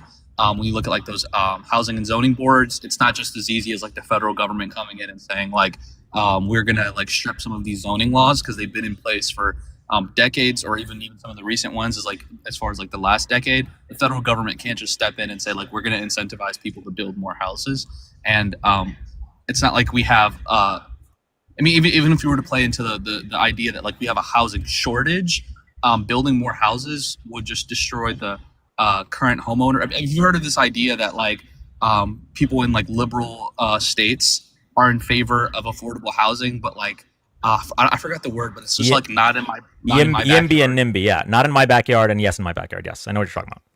Yeah, and that's actually one of the reasons why you have such like high zoning restrictions and like. Great, but Kamala did not care about that. Her policy was to incentivize the construction of 3 million new homes to lower the prices of housing in this country, to make it more to make it easier for people to buy homes. Why is Do you this think a that problem? would happen? Because again, I think this is just another thing of like politicians saying something and not being able to like fulfill it. If like Biden running on like $15 minimum wage for example. So if the argument is now that her policies were too good, so you'd rather vote for the guy making housing more expensive. I didn't vote for Trump. Why do you keep painting it out to okay, be well, like, all right. So, but conservative policy wouldn't solve Conservative this. policy would be like let like housing let the market stimulate and Let the market stimulate. Can you walk me through that again? What do you mean by let the market I mean, stimulate? sure. So if you have regulation that incentivizes people to stop buying like single family homes and stop putting them in these like bundled up like investment trusts, then maybe more people could buy houses, right? And I don't really care if people are able to buy houses or rent them. If there are predatory rent like algorithms, I do think the government should stop that. But I don't think the federal government should come into cities and states and say, "Hey, this zoning is unnecessary, so we're gonna lift it and we're gonna actually build houses here." Because you know what that's gonna do? It's gonna all the current homeowners are gonna have their houses lose value, and when you consider that a lot of people's wealth is actually directly tied to the value of their home, that's a clear example of the federal government overstepping. That's too much federal oversight. So I think the market. Okay, should so correct you're this. saying that we can't solve the housing crisis because it might lower the net worth of people that own homes? Would you not agree with that? Even if that's true, or what you're implying is something that I disagree with. I would be okay. Let's say I own a home that was worth $200,000. I would be okay with that home seeing a mild decline to $180,000 and then continuing to go up over time if it meant more people could buy That's homes. not how that. Wait. You think a house dropping $20,000 is what would happen if you built 3 million new homes? I frankly don't think houses would go down at all. In regards to What? people's, in regards to it would just increase access to homes. There'd be a larger supply. But the idea Why that there would be doesn't this why doesn't that massive. happen now? Like if you're under the assumption that like capitalists have their own self-interest and profit interest, right? Why don't they just build more homes? If this would just be like this easy thing, like this cut and dry thing. You know what? That's a good question. My guess would be there's probably more money in hoarding homes and then jacking up the price and selling them, or in renting, or in turning things into an Airbnb than there is in building new homes. That's why Kamala's policy would incentivize the building of those new homes. Like if you have two options, one makes you X amount of money and one makes you 2X amount of money, you're always going to pick 2X. That's the problem with unfettered capitalism, because it doesn't.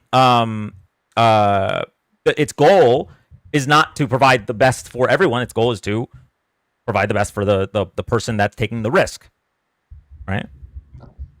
Sure. What's the fourth policy? I guess we're 1 for 3 right now. How is that 1 for 3? I definitely would not support. You the would not federal support government. building new homes. I wouldn't support the federal government being in charge of that. No. I mean, if you think that. So it kind of sounds like you don't want to solve the problem, but okay, we'll go to the fourth policy. I know you're going to be against this one. So the between $10,000 and $25,000 down payment assistance for first-time home buyers. I would actually be in support of that one. You would I don't be know in why support you of that. guys think that. Yeah, I would be in support of that. I think that is actually the government acting in people's favor. And I actually did like her child tax credit expansion as well. Okay. So it's not like I just hate her as an individual. I just think that there are definitely like you have to do like a cost benefit analysis when you pick a president. You hate And I her think- as an individual, but you're a fan of Donald Trump? I said I don't hate her as an Oh, don't individual. hate. Oh, I misheard you. I apologize. Okay. You don't hate her as an individual. She And I do hate Donald Trump as an individual, yet I didn't vote for him or her. So again, there's no. Right, but you're a conservative, just so we're clear. That's the am thing a we're arguing here. conservative. Yes, and I appreciate that because that is my caption. So, you're saying like, so the Progressive Party, the Liberal Party, put forth 4 policies to tackle the housing crisis. You agree with 2, but potentially 3, depending on your research. You agree with 2 of the 4. The other party's proposing nothing. In fact, like tariffs would make it worse because it's harder to build homes when the price of lumber and steel goes up.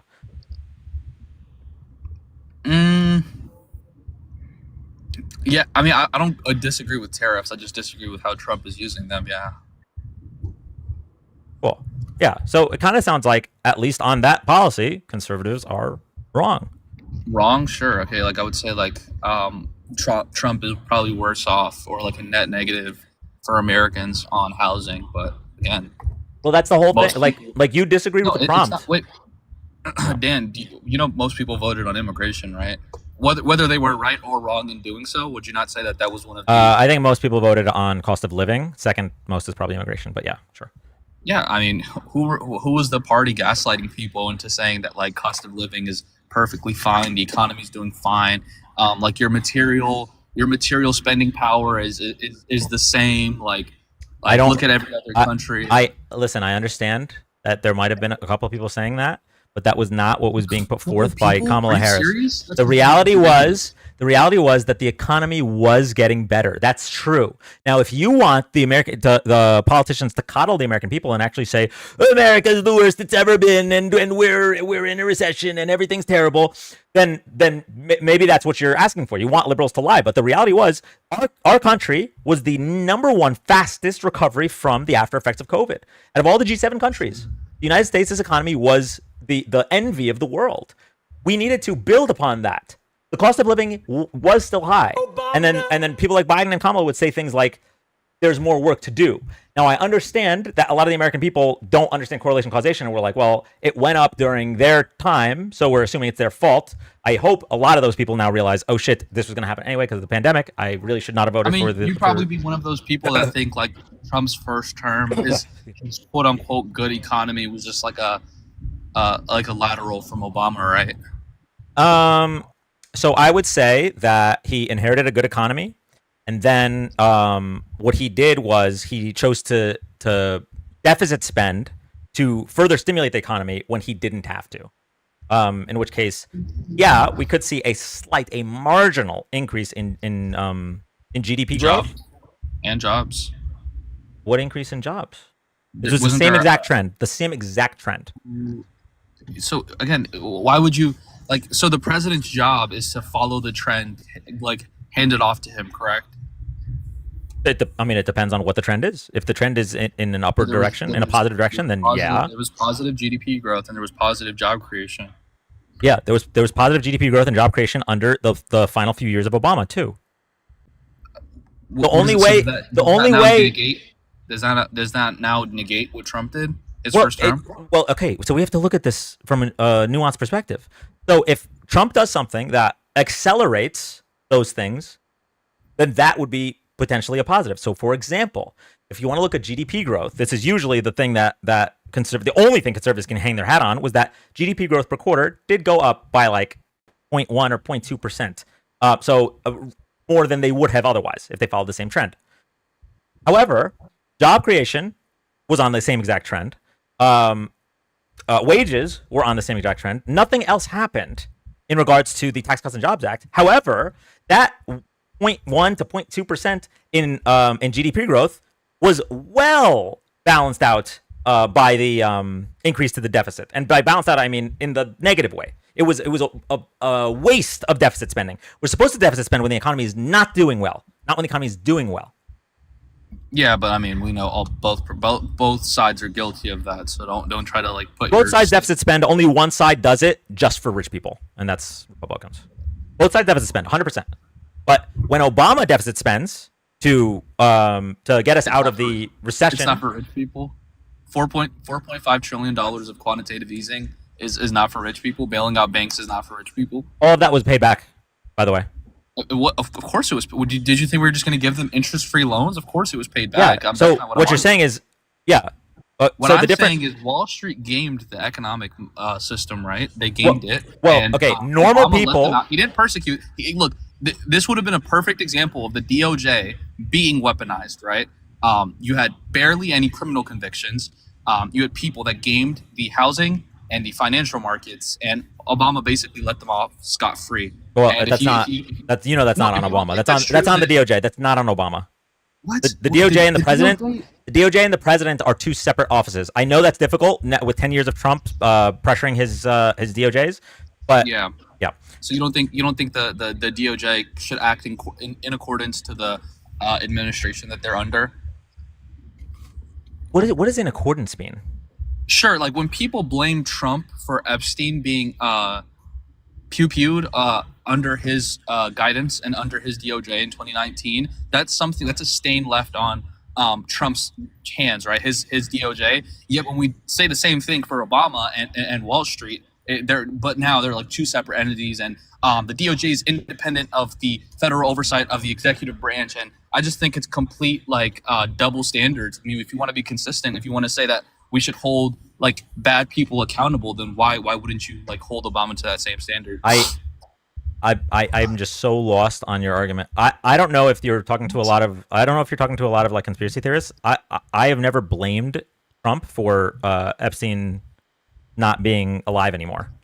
The Maybe issue we're just not in the same like liberal like circles, but there's definitely a lot of people. The big issue with Trump and Epstein is the fact that Trump ran on releasing the Epstein files.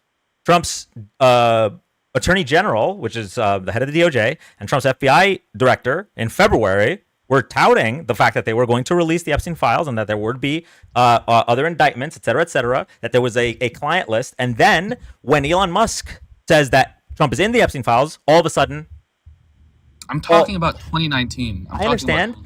I just don't know. Maybe there was some people online saying that this is Trump's fault and Trump is the reason that Epstein unalived himself or whatever, or allegedly. That just was never my take. That's never, like, I've had so many things to criticize Trump on his first term that wasn't one of them.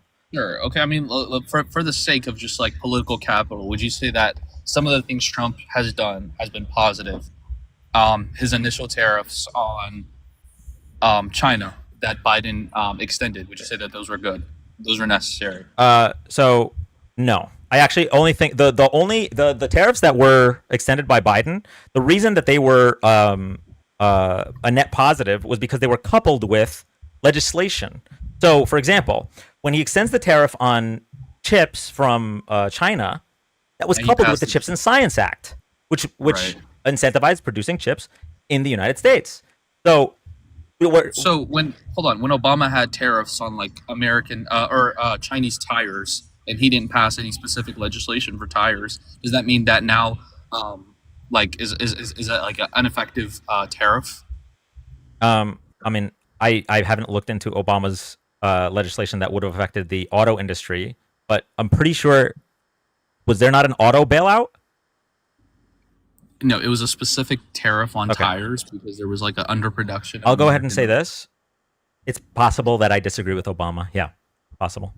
Okay, I mean, sure. I think the fact that Trump has putting a lot of countries to the negotiating table, the fact that America isn't doing free trade anymore, I think that's good. I think that's going to be better off for us.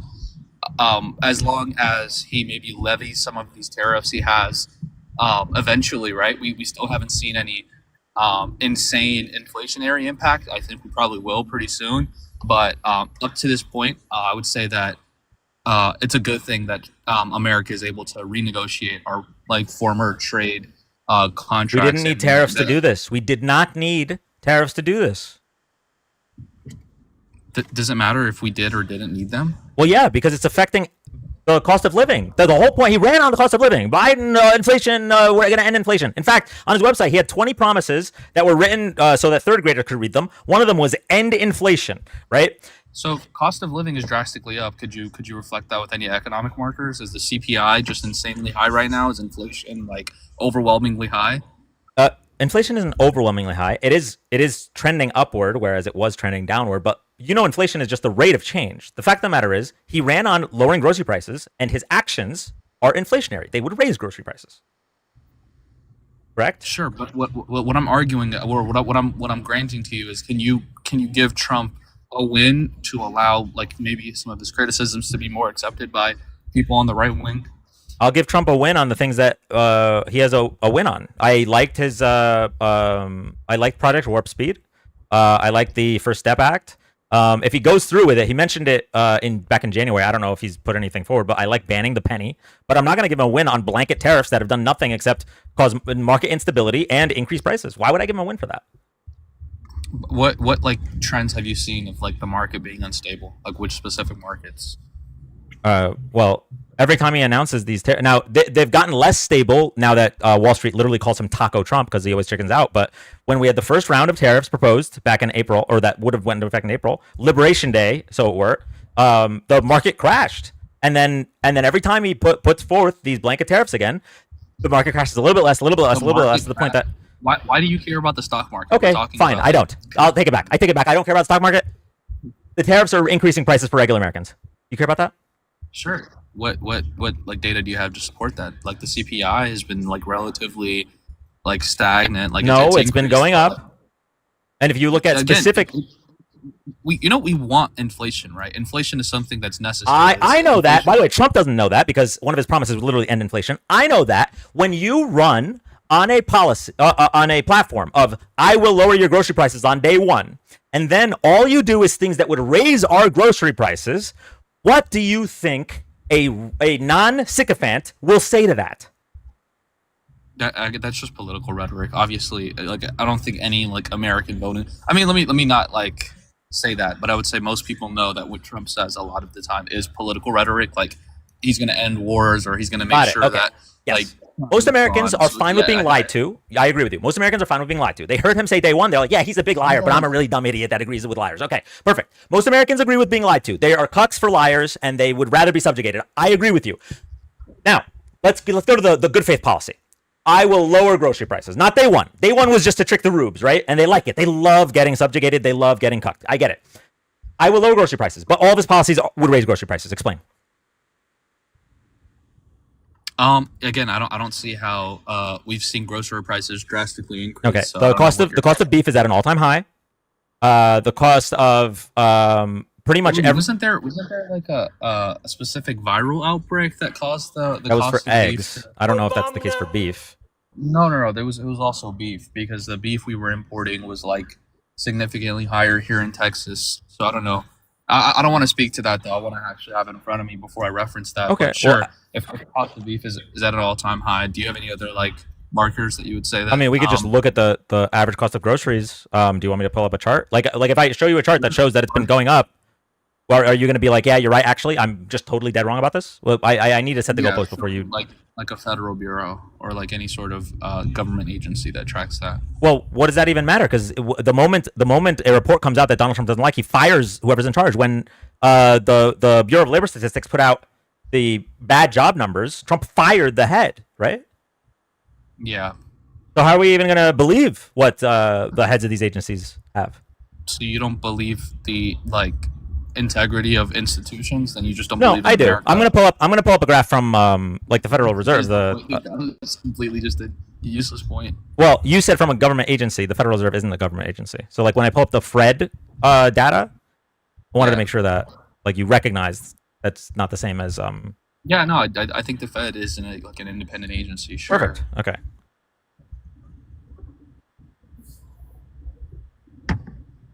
Who does grocery shopping? I don't really grocery shop. We know.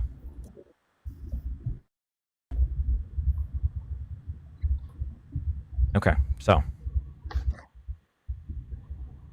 here's the price of groceries. On the Could you Fred. scroll up a little bit? Yeah. Could you show me the CPI instead of the producer price index? The CPI, as in inflation.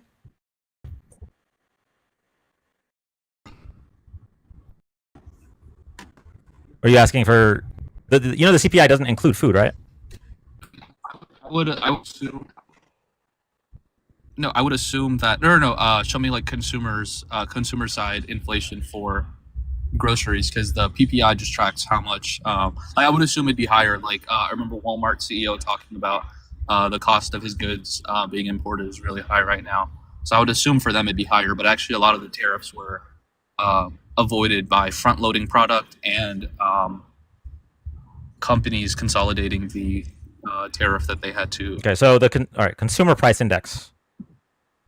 Well, okay, so this one is for urban consumers. I don't know that there would be a big difference with rural consumers. I imagine it would keep going up, but as you can Food in see, the city. Okay. it has not gone down. Most people What live I'm in cities, asking so for- Yeah, no, I know. Could you maybe zoom into the right? I want to see if there's like a drastic increase between like 2024 and 2025. so yeah, I mean, look, you see how it's like steadily going up here, and then we have these like big changes when Trump takes Yeah. office. What are the big changes? So this changes when Trump announces Liberation Day. This changes when he chickens out. This changes when he announces more tariffs. But regardless, it's going up at a Would you steeper not say rate. that this is not really? Could maybe zoom out a little bit? I think it's going out about the same rate, honestly. Okay, let's say it goes up at the same rate for now because he keeps chickening out. Why would we do blanket tariffs if he ran on lowering grocery prices? Tariffs will increase grocery prices. Yeah, they will. So how are you defending it? I'm so lost. Like, explain me. In the short term, of course, tariffs increase prices. That's not nobody denies that. Oh, Trump denies that, actually. Probably not. I don't even think he's that. He has denied it. He said that that it's all a liberal lie that prices will go up, and that he doesn't even agree with what a tariff is. He says that, oh my god, my kombucha's been heated. I actually like this thing. Sorry. Sorry, I lost my train of thought. But yeah, he's been lying about. Oh shit, we have a couple people in the box. Hold on. You know, let me. I don't have a laptop in front of me. I actually have a lot of notes written down, but yeah. So he's actually lied about who pays the tariffs. Like, he's so brazen with his lies that he'll literally lie about like a Googleable fact. He says that foreign countries pay the tariffs. Yeah, but I mean, he's not an economist. You could give him a little bit of slack for that. You don't need to be an economist to Google. That's a joke. Okay. That's a joke. I'm sorry. It's hard to tell. Hey, Dan. Can you hear me okay? Yeah, I can. Okay, so I didn't know you were bringing someone else up, and I refuse to share spaces with certain people. So I'll just say one thing really quick. I like how this guy is just completely disregarding not only the inflationary things that Donald Trump is doing, but also the actual rate that he's increasing unemployment, right? So yes, you can talk about the actual increases in the price index. You can talk about the dip in the consumer confidence, but you have to also talk about the increase in unemployment.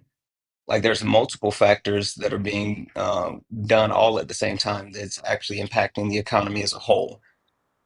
What is unemployment at like all-time highs or anything like that? Why do you keep saying all-time high? Is all-time high the Because barometer? unemployment is relatively like moderate. I don't know what you're It's referencing. not. It's not. It's increasing due to the rate of Donald Trump actually, one, laying off and cutting fundings in the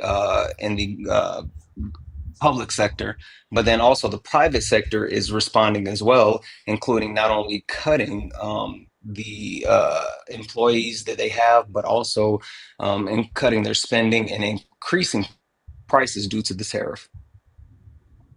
Could you show me anything that reflects that? I mean, I do agree that like we cut off a bunch of like social workers and like people that worked at the IRS, but Sure, you can go ahead and take a look at one. You can take a look at the jobs report, which you can see the increased numbers, but then you can also take a look at companies such as, who's the car company that cut, gosh, I think it was like 10,000 employees.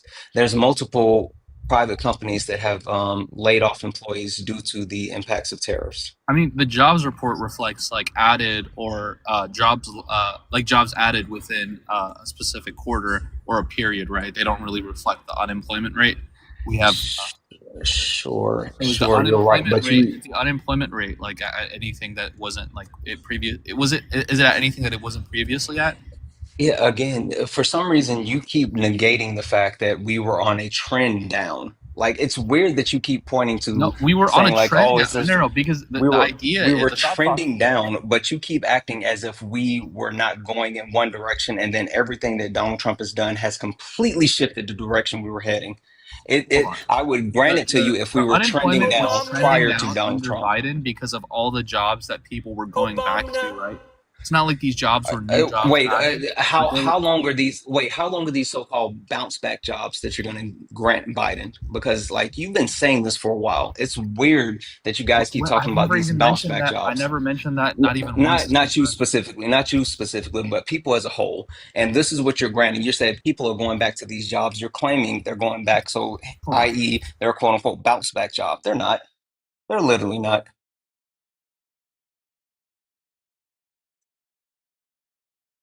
Eric, I'll let you talk to this guy. Sure. I mean, unemployment's at 4.2%. Is that like anything that's like? Why did he mute? Dude. He can still hear you, but the thing that you're not taking into account is that the unemployment rate is actually increasing. So we have that. So we can't even say what it's going to be here in the month of August. And also, to narrow it down, one thing that you would say is that under Donald Trump, we had one of the lowest unemployment rates for Black people, wouldn't you say? I don't know what you're talking about. Oh, you don't? Okay. Do they Well, track unemployment rate okay. by like racial demographic? No, but actually we can look at it because he's targeting certain people, so we can. And since Donald Trump has taken office, the unemployment rate for Black people actually has been going up. And that's with him, basically blaming everything, thinking that Black people aren't qualified for their jobs, that they got their jobs because of DEIA. And I, so we I mean, go he ahead. didn't like Trump stripped like DEI like requirements. It's not like he told people DEIA. who were hired on DEI to like get fired. It's not like they just said, "Oh, we hired you because of DEI." Like you no longer have a job unless you're talking about people that work in public sector because that actually did happen. And yeah, I probably don't agree with the federal government doing that. Yeah, exactly. So the public sector is exactly what I'm talking about. And that actually has contributed over 160,000 Black women specifically who work for the federal government have lost their jobs, the largest demographic to become unemployed by basically the Trump administration. Because we made up a pretty much a large segment of the federal government workforce. And so he blamed them not based off of merit or how they were performing, but simply because of DEI to Donald Trump means Black. And so a lot of Black women were let go. Right, like right now, the unemployment rate for Black people in the United States stands at 7.2% in the month of July. When he took office in January, it was at 6%. That's a full 1.2% higher, and it's only going to continue to increase as he continues to do his cuts, which isn't a good thing because, Trace, what happens when people are unemployed? They hop on benefits, government benefits. Exactly. And then also they stop spending money too. All Yeah, right, sure. which I yeah, mean, impacts consumer I like spending. his entire philosophy is there is too much government waste. So, I think that's true. Whether it's like through Doge or any other, like, although I don't agree with Doge, like who ran it, I do agree with Doge as an agency. I do think that, there was far too many people employed by the federal government, and that made people reliant on the federal That's government. And concepts of a plan. what? That's what the when they send the crane gift, that's what it says. So he has concepts of a plan. Oh, the stickers So talk. yeah, yeah, Dan is pretty like cool like that. So Yeah, yeah, try out the lion. yeah. I thought people were sending TTS or something. I was confused. No. But yeah.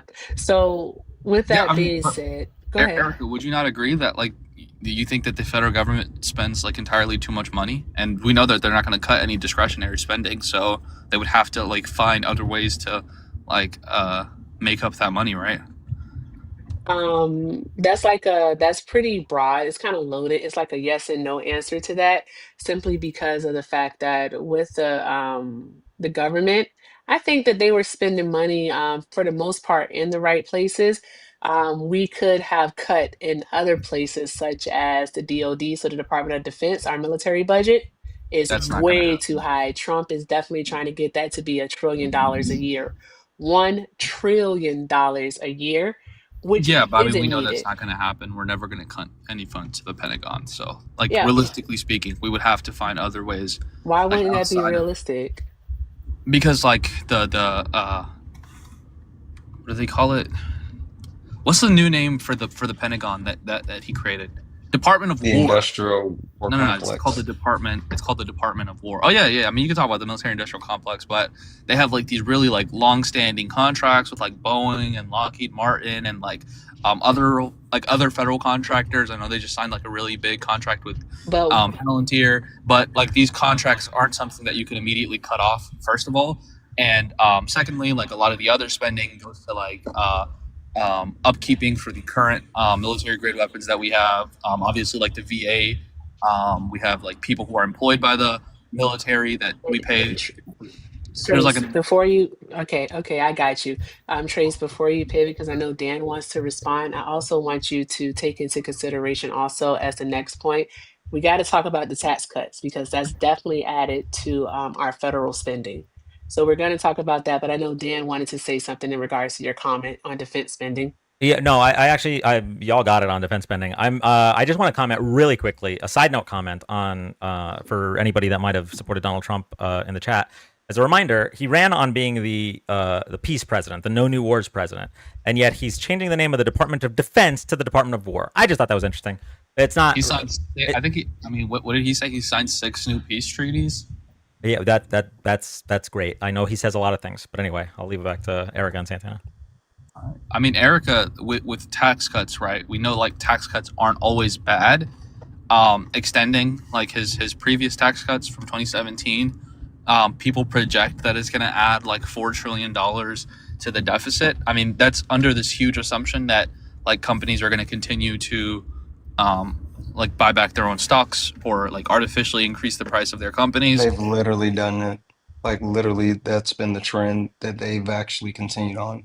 Like every time they have that opportunity, they give their C-level executives like bonuses. They buy back stock. They do all those things. I'm gonna drop. I just want to leave with like this one last point. Like Dan, don't let him gaslit you. Like like the fact that he kept saying, "Are we at an all-time high?" We don't have to be in an all-time high to understand that like forecasting and trajectory matters. And like that's what we're talking about. So anyway, I'm gonna drop. I appreciate you having me up.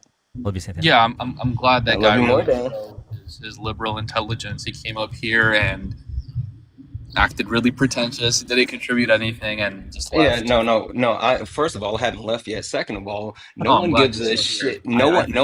No one gives a shit that you for some reason think that you have to be at an all-time high in order for things to be going in the wrong direction. Listen, bud, I don't know what reality you live in, but understanding the actual trajectory of the overall economy, not just the stock market, not just the consumer confidence, not just CPI, like everything, and taking in all the factors and then also understanding historical references. Like I get all of it. You're trying to debate a point, but I'm talking about real life. So there's that. Again, Anyway, you I'll see you guys. just made a nothing burger of a Sure. statement. What have you brought to Sure. this conversation I at said all? Except no, immigration. hold I on, think immigration no, is no, great. no, I no, no. think the Stop, fact that the stop stock talking. market is Sure, at all-time sure, highs. I didn't even bring that point sure, up. sure. What have you actually proved? What actual He information? Because you literally said, Dan, can you prove this to me? Can you show me this? Can you show me that? What have you shown us? he did prove one thing. Sure. He showed us that Obama was more base than I thought.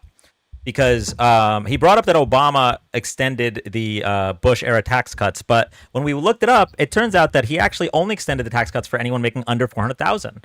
But he let the tax cuts for the wealthiest among us expire. So he presented it as an L Obama, but it turned out to be a W. So did Obama not also Jeez. extend the corporate tax cuts, which was what I was referencing when I said he extended the tax cuts? No. Tax cuts were corporate tax rates were 35% under Obama. Donald Trump came in and cut them down to 21%. Bush Oh, had them at 35%. wait. Looks like he's up here showing The his initial tax conservative cuts were to stupidity. 35% from Bush. He's up here showing his conservative stupidity, not adding anything, just saying random shit that actually doesn't prove his points. There we go. Anyway, I'm out of here. I'll see you guys. Hi, Santana. See you, bro. So, Trace, you can come back. Okay. No, I mean, so, I'm here. I'm just saying, like, I'm glad that guy feels very strongly about politics. It really reflects well in the polls. I really want to keep talking about a person who's not here. That's all I'm gonna say. No, They're I not didn't here. want to let him have the last word. We could move on. We kind of did though, but okay. Anywho, Trace. With that being said, the thing about Donald Trump is that, especially the first iteration of the TCJA in 2017, is that he gave himself and his billionaire friends a tax cut for no reason whatsoever. There wasn't one that was needed. And at the same time, he didn't offset the revenue. And basically, what that means is that he didn't put anything in place to actually basically make up for the tax cut that he put into place. He didn't add any new taxes or fees of course, because he gave them a tax cut. And then also, he didn't close any loopholes. Right. So basically, we ended up spending what, $1.9 trillion added to the deficit. That doesn't Nice. help America. That doesn't help us in any way whatsoever. And he's doing the exact same thing now with with the extended and permanent tax cuts that he's doing. Right. The what he's cut thus far from the federal budget is a drop in the bucket compared to how much this tax cut is actually going to cost the United States citizens and how much it's going to add to our deficit. So Donald Yeah, Trump but I mean, isn't. if we get like a bunch of new jobs, right? Which was like, we know that like We're losing jobs. income tax contribute. Yeah, dude, he's been a president for 8 months, right? Like, what? I don't know why we're holding him to this. Did we Absolutely. Did we get a Standard bunch that of we new don't- jobs in his first term? Was job growth exceptional in his first term, or was it the exact same trend that Obama had left him? It was higher job growth actually. Was it? It was, yeah. I think I'm in gonna take a look at 20, maybe 2018, 2019. Don't quote me. One of those years, we had like we've seen the highest amount of job growth.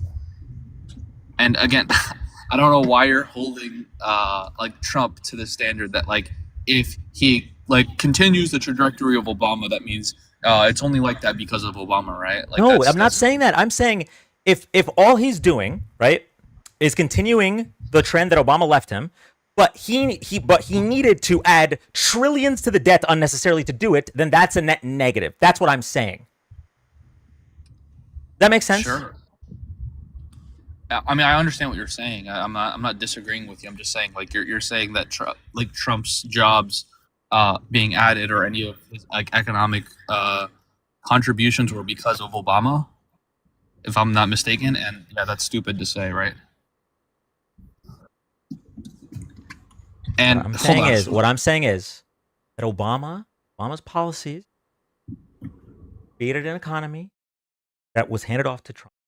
Okay, so if Trump does nothing except the status quo, then the economy will continue to follow a trend unless something changes. Right? Obviously, market conditions can change. There might be some global event like a pandemic, for example.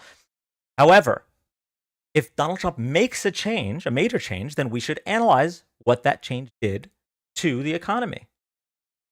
So if Obama has consistent job growth, consistent stock market, and consistent job creation or unemployment rate rather, and consistent inflation, right? All these things are consistent. Trump comes in and says, all right, here's what we're doing. We're cutting taxes on millionaires and billionaires. And the benefits are going to be that you get the exact same as Obama, but the debt goes up. Why would I praise him for that? It doesn't make any sense. so, would you support corporate tax cuts if there was If there was That's evidence that corporate tax cuts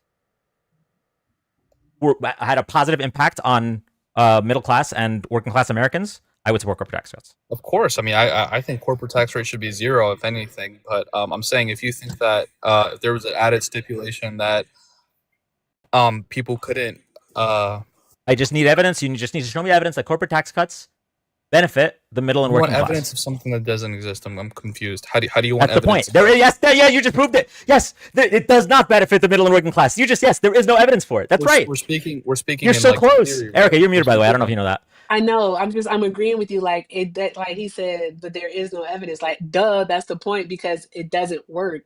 Trickle down economics does not work. Supply side economics is a silly idea because you can't give the rich a tax What? cut and think that they're gonna somehow, some way invest that money or reinvest that money back into the middle and the working class. It doesn't work that way, dude. The only thing that trickles down is piss, and I say that very sincerely. Why All right. doesn't it work that way? Do you know?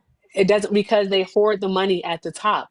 They don't And put it back if into the you didn't economy. What they if you do, didn't allow, again, it would just be as easy as not allowing firms to reinvest their funds and Right. So putting, like, if you want to ban on corporate buybacks, then you're no longer pushing a conservative exactly. piece of That- legislation that's proposed by AOC. So again, conservatives are wrong about everything. So it's either you're wrong. Wait, so conservatives, like conservative economists, like specifically Austrians, are the ones who support like supply side tax cuts, right? I don't Yep. know which countries conservatives are supporting supply side tax cuts. Austrian as in the School of Economics, dude, not like actually the country of Austria. But what I'm saying is the thought process with 0% corporate tax rate and then placing the like stipulation that says they can no longer reinvest these funds or corporate buybacks, that would literally help the economy, right? That's an Kamala easy line to Harris follow. literally ran on that. She wanted to limit She did corporate not. buy. She did not want Yes, to she rate. did. She wanted to She limit ran on. corporate She stock ran on buybacks. increasing. No, she ran on increasing the corporate tax rate by 7%, No, no, which no. doesn't That's help two. American people. That's two separate things, though, guys. She can do both. She literally, like, if you check out her economic policy, what she wanted to do, Kamala Harris wanted to limit corporate stock buybacks. That's what she wanted to do. It was included in her 82-page economic plan. She Yeah, I mean, legitimately wanted to do that so that we they actually would. So I'm so sorry, Trace. She wanted to do that so that they literally would be forced to actually reinvest that money, hey RJ, back into their employees instead of hoarding that money, paying out these big bonuses and then buying stock with it. She wanted to stop that. You literally just basically gave a policy of Kamala Harris that she that she wanted to do, yet you voted for Trump. okay. That's No, crazy. I looked it up. She didn't want to cut corporate or stop corporate buybacks. She wanted to increase the excise tax, which was just like to incentivize companies to not do that. Again, that's also while increasing the corporate tax rate by 7%. So she's doing two things that are like I disagree with. So Okay. So is your argument that I'm looking at it. there are conservatives in Austria that are for 0%? holy Corporate shit, tax. dude, relax with the Austria shit. Well, Like- I'm just saying, like if conservatives in They go other hand in countries, hand. the reason I'm mentioning it is because you're saying that, oh well, conservatives can't be wrong about everything, because my proposal with a ban on corporate buybacks, which in this country is like so far left, it's an AOC policy.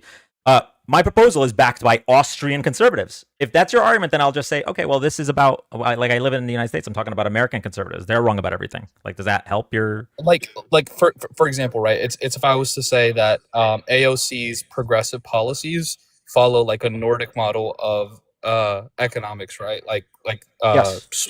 Yeah. Okay, so in that same regard, you wouldn't say that AOC is like a Nordic progressive. She's just a progressive, right? So like classical conservatives support. I don't know that I What? would agree with that. I think Dude, she is the most like she could run like in any Nordic no. country. Yes, and- I and- agree with what you said, but saying that a person is progressive or conservative is relative to the country they're in. Sure. So, like, when I What- talk about conservatives, this caption is not about conservatives all over the world, because I know there's conservative parties in other countries that are not batshit crazy. I'm talking about No. American conservatives. You're actually losing me right now. Let me show you this. But then, Yeah. here's the thing: Kamala Harris, he's right in regards to the excise tax. I'm sorry, excise tax. However, it is basically the same principle. She wanted to limit by increasing the amount of tax that they had to pay on their buybacks on the stock. She wanted to limit, to increase it to limit that amount, which would then force them, because they had to pay a higher amount, discourage them, incentivize them to actually use that money and pay towards their employees, and put into the business, so on and so forth, into programs for the employees. So we're saying the same thing. And didn't it sound like Trace was for that? Or was he against it? I What can't was I remember. what was I for? I'm sorry. I thought you said that you were for actually limiting the basically the amount of buybacks that they can do, stock buybacks. I'm against stock buybacks, yes, but I'm not against Okay, so like Kamala what- Harris, my apologies, Trace. I did use. Oh, you guys are so cute. Hi, Matt. Hi, love. Kamala wanted to actually do that. She wanted to increase the excise tax on those stock buybacks to discourage them and incentivize them to put the money back into their employees, so the labor force, of course, and like into different programs and into their businesses but to that's actually also while improve. increasing the tax rate, right? Like those two And things, that's perfectly okay. They don't go against each other. they do go against each other. No, it like, doesn't. It'll be okay, incentivization take to like actually take incentivize any them to do it. take any company that's like doing really well this year. Like take Nvidia, or not Nvidia, they're pretty like take Microsoft, right?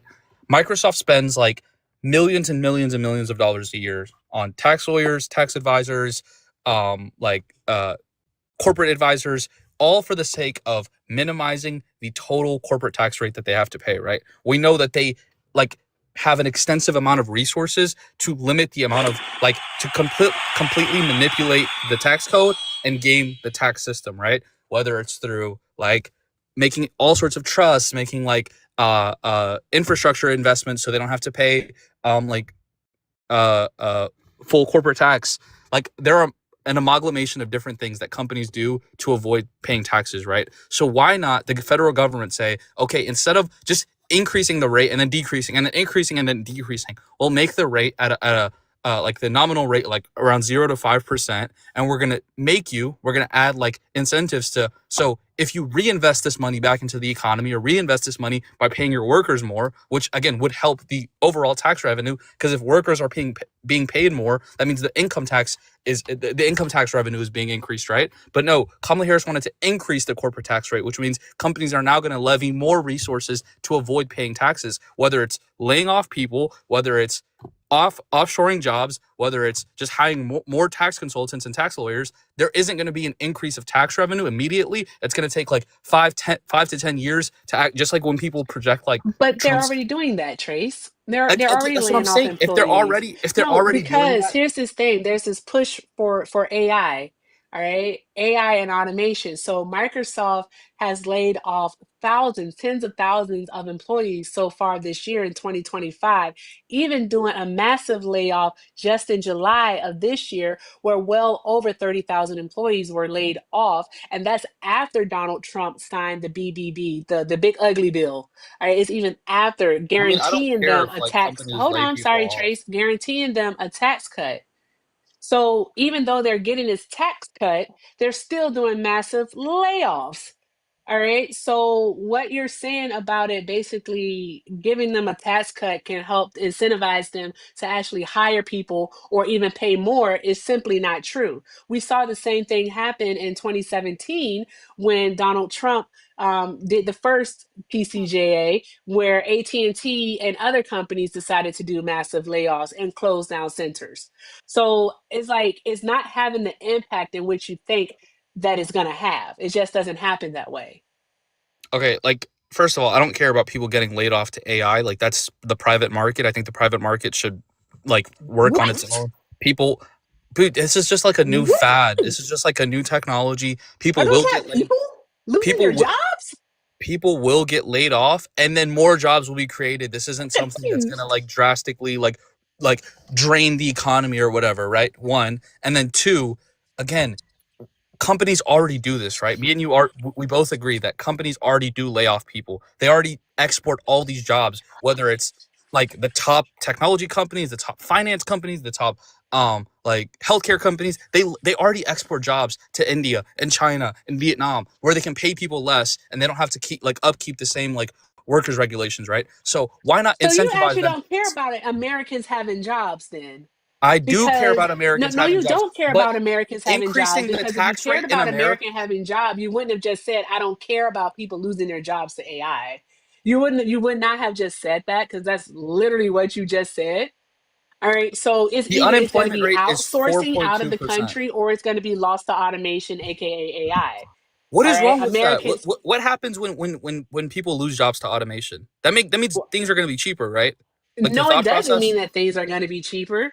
When has automation, I need you to When provide has an automation example. made things When cheaper? has The assembly automation line, actually made something cheaper? the assembly line, the steam Because we engine. literally have cars, or like we literally have like car lines here, manufacturers who do automation, almost fully automated.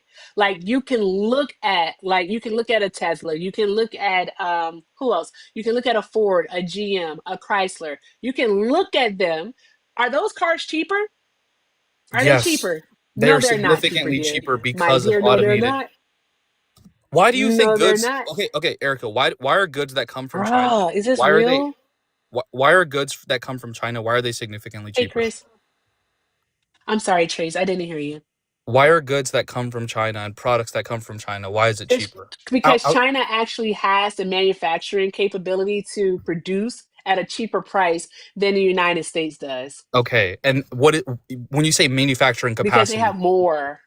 They have But more. what It's a specifically? manufacturing company. I mean, country. Yeah, they're a manufacturing economy, but that's because they have like sophisticated engineering and automation within their manufacturing plants, right? Like if you But look at still, the majority of their workforce is not automated. it, It's edging oh my on it, but God. it's not fully automated. So we're Why not going does to do that that. matter? Again, why We're does it not matter going to do that. if a like when you look at like the business cycle, why does it matter if any parts of the business cycle are automated, whether it's from the assembly of the product to distributing it to the consumer? Because the way that it works here in the United States is that when we go automated, people lose their jobs. All right. We And already new went jobs over are what, hold on. created. Why you keep talking over me though, man? Why Sorry, you gotta sorry, do you're right. that? Okay. Jeez Louise. Give me a moment. All right. So we went over it. When people lose their jobs here in the States, we already went over what happens. All right. They have to file for benefits. All right. This is going to be a cascading effect because of things that Donald Trump and his conservative party is doing. All right. People lose their jobs. All right. They have to apply for benefits. These benefits now have certain time constraints on them. Also, these benefits are being cut. So the amount that they're getting is actually being cut. People aren't going to be able to pay their bills. All right. When people can't pay their bills, they lose things like their homes. All right. And what Donald Trump is trying to do, this is going into something else. It's not a pivot. I'm just telling you. I'm showing you basically like how this happened. This is the timeline. Like follow the flow chart. All right. When people can't pay their bills, they become unhoused. If they become unhoused, they can be subjected to the executive order that Donald Trump recently signed at the end of July, criminalizing homelessness and across the country, making it so that people who are unhoused, they are being demanded, like commanded, to go to either a shelter or to seek mental health slash substance abuse help. A lot of people who are homeless, well, unhoused, aren't even addicts. They don't even have mental illness. They're unfortunately people who just simply are unable to pay their bills. Our shelters are already overrun. Is Donald Trump, can someone show me where Donald Trump has actually put funding towards building new shelters? Dan, is that a thing? No, absolutely not. Okay, all right. I was just wondering. So, like, what are we doing? Again, What that's what are we okay, doing, Eric. Trace? Stephanie, thank you for the $20. Make sure Erica gets the last word when you kick him. Done. Awesome. Thank you so much, Fucking awesome. Stephanie. Fucking awesome. Okay, so that guest was up for 1 hour and 20 minutes. Jeez Louise. And while I suppose I somewhat appreciate the back and forth, I feel like so many of his points, I mean, it kind of gave away the ball game at the end when he said he doesn't care about people losing their jobs. But so many of his Yeah. points don't really correlate with the stances that he's proposing. Like he's saying that he's Exactly. against corporate buybacks, but conservatives are not for that. He's saying that I love it. he's saying that he's for the Tax Cuts and Jobs Act and stuff because of the changes, the stimulation of the economy. But then he's against Obama's bailout of the Auto industry. auto industry. And when I Yeah. explained that, like, that was all paid back, he said, well, yeah, of course it's going to be paid back. It's like, okay, well, I would rather we spare the economy and get our tax dollars back than just add to the debt for no reason other than to benefit the top 1%. Like, it was all incoherent. And after an hour and 20 minutes and several people coming up, Stephanie, thank you so much for ending Thank you, the suffering. Stephanie. W's in the chat for Stephanie. I didn't see enough of those. W's in the chat for Stephanie. No, I just thought it was silly. Like when he said that he didn't like corporate stock buybacks, I was like, wait a minute. Kamala, she literally ran on that. She wanted, I was like, did she want to limit it? And I looked into it. She wanted to increase the tax on, I think, from like it was 1% to 4% or something. And of course she wanted to increase the corporate tax rate to 28%, I believe. Yeah. And that would basically force them to actually reinvest into their employees. I sound like a broken record, but that's what they would have. You have to give them some type of incentive. And then Donald Trump, with him doing these massive tax cuts, Dan, but not actually putting anything back into the economy, that's why we end up with such these large deficits, because the government isn't bringing in the revenue in which they should. We're spending way too much money. Trace, what do you mean they would offshore? How is a corporation going to? You're Right. saying the corporation is no longer going to do business in the United States because Uncle Sam gets his money. If you're doing business in the United States, you're going to pay those taxes. So how are they going to You're gonna pay offshore their tax taxes. burden? And that money is due in May, by the way. It's due in May of each year. Is when Um, these businesses have to pay their taxes. also, even like conservative economists that do agree in supply side economics, which obviously there's no evidence that they work. Even those conservative economists wouldn't agree with Donald Trump's corporate tax cut because if you go based off the Laffer curve, there is a sweet spot that you're trying to find, and you don't go from 35% to 21% if you're trying to find a sweet spot. You would lower it incrementally until you maximize government revenue. So that's even from the conservative economists that came up with all this bullshit in the first place. So even they wouldn't agree with cutting corporate tax rates that much. And then another thing is that when people talk about automation and AI, especially these data centers, they have to think about the impact on the environment in which it has.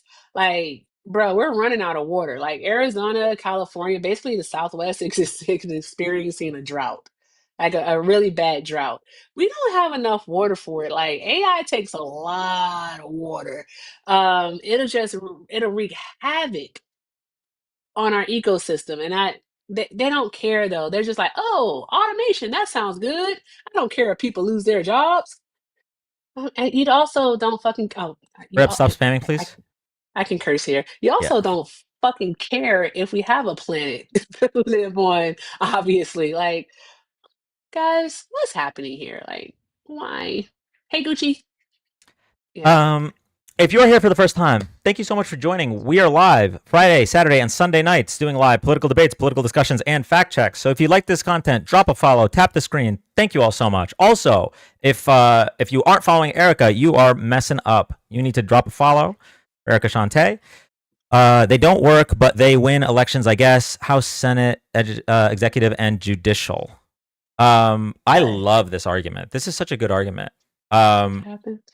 Implying that winning an election means that you were right. I love that argument because if that's the case, then it sounds like that everything Biden did was correct because Biden won his election by a bigger margin than Donald Trump did. It's a completely fallacious argument. Obviously, you're using sophistry, but Silly pants. yeah, he def voted for Trump. Yeah, I mean, he said he didn't vote for anyone, but yeah, it's very clear who he's defending here. And by the way, the reality is every single what's it called? Incumbent party or incumbent leader either lost seats or lost their election in that election cycle in 2023, 2024, because human nature, unfortunately, falls prey to the causation correlation fallacy. So a bunch of really dumb humans thought that the increase in global inflation caused by the after effects of the pandemic were somehow their leader's fault. Yep. Which of the four categories does Trace fall under? Ooh, good question. Well, he wasn't on long enough to reveal. Well, okay, let's think about this for a second. If he is fine with people losing their jobs, and he is also fine with. Wait, wasn't this the guy who was anti immigration at the start? It was an hour and 20 minutes. I'm not sure. Either way, he said that he's not a Trump supporter, so it kind of absolves him. No, I didn't vote for Chase Oliver. I said I didn't vote. Does it? He definitely said he hated Kamala. He claims that he said he didn't hate her as a person. Like right after. So I don't know if I thought I misheard him. But yeah, he said he was against amnesty. Really? Yeah. And so like if you're against amnesty and you can't point to any reason to be against amnesty, then you know which one of the four categories he's in. People can get new jobs, dude. Stop virtue signaling with the jobs remark. Well, I mean, he already misused the phrase Gish Gallop, so why not misuse the phrase virtue signal, I guess. Not necessarily against legal immigration, but doesn't see the need for it. Yeah, he said he would be for more legal immigration if necessary. And I said, what do you mean if necessary? What does that mean? I think he's just confused. What does that mean? If he likes the Nordic model, he's probably neoliberal fiscally. Yeah, I mean, it's possible that deep down he is just a neoliberal. But it's going to take a lot of deconstructing of his problematic conservative beliefs.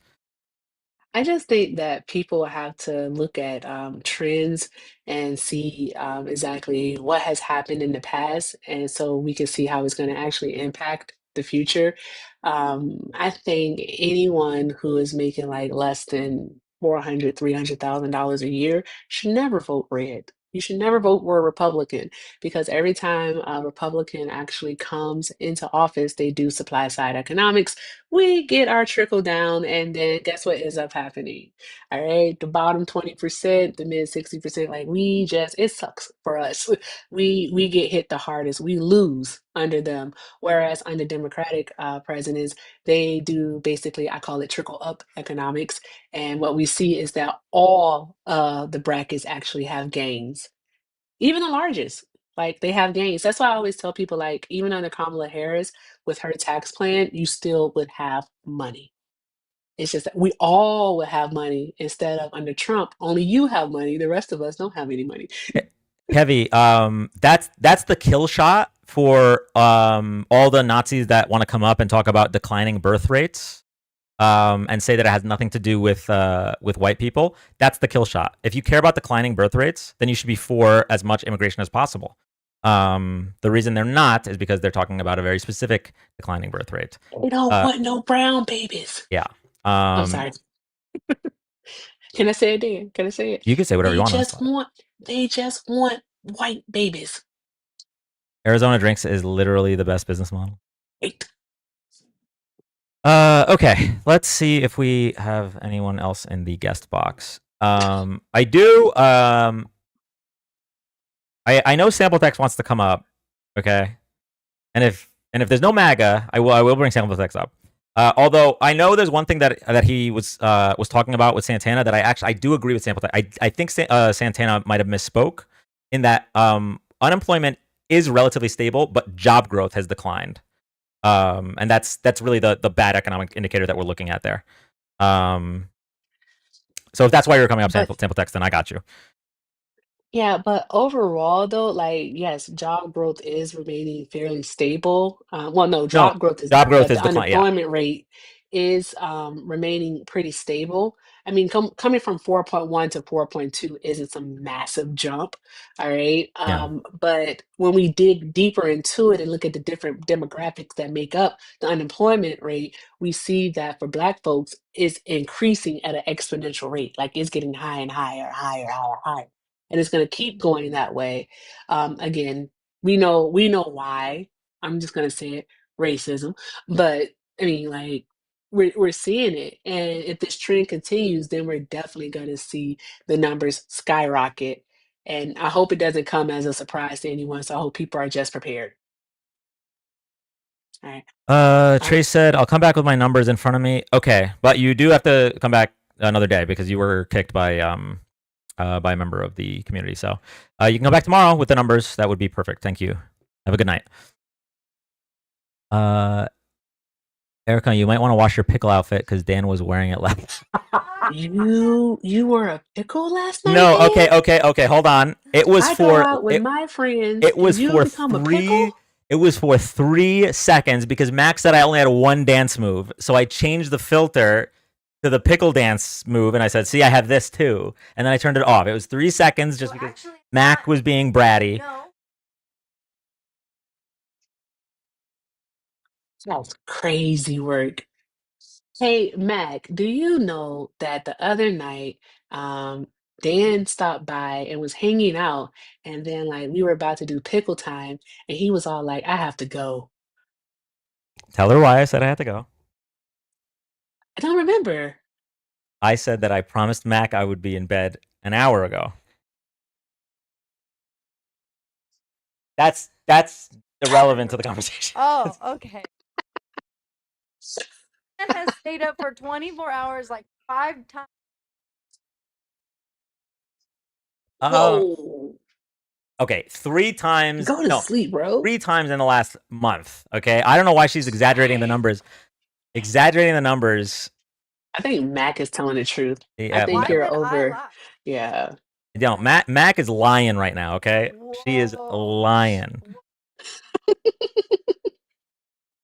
Sorry. Anyway, That there's no is one in the box. funny. Chat. We're just There's having a no one little in the fun. box. We do have to do the crosswords 10:05. Maybe we'll end the live a little early tonight. Let's see. Okay. Well, with that being said, then Dan, thank you so much for having me. I'll be in the chat. Of course. And if we do get any other people and you want to come up, you're always welcome, as always. All right. Awesome. Thank you. All right. Bye, Love you Erica. guys. Have a great night. You too. Bye. The lion debates are too funny. So, like, I like the lion debates. The problem is that YouTube and Twitch cannot see the lion filter. So, like, they must feel gaslit by like the chat because they can see TikTok chat and everyone's like laughing and they're like, "What the fuck are they laughing at? Dan's just talking." Mag in chat will get muted to get in the box. Yes, true. If you are in chat and you are a Trump supporter, you are losing your freedom of speech. Come up and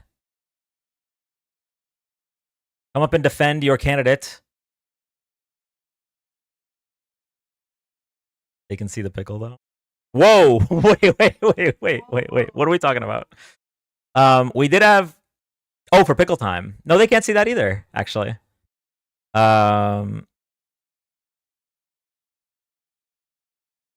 Okay. If MAGA is too intimidated to debate me, y'all don't have to debate me. Okay, you can debate YouTube and Twitch. What I'm about to do will not make sense. Okay, I'm sorry. You can debate Conroy Meow. Trickle down neck doesn't work. Meow.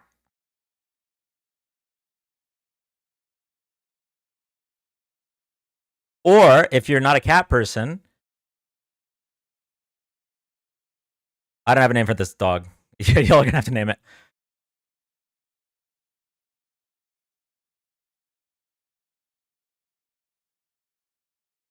Women should have the right to make their own healthcare decisions. Rough.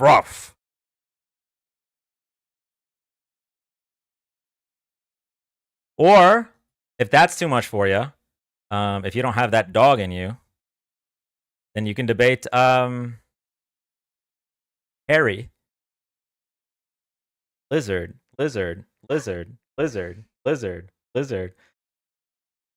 Dan, do you still walk your cat? No, I don't want to walk him without a leash anymore, and he's very against the leashes. But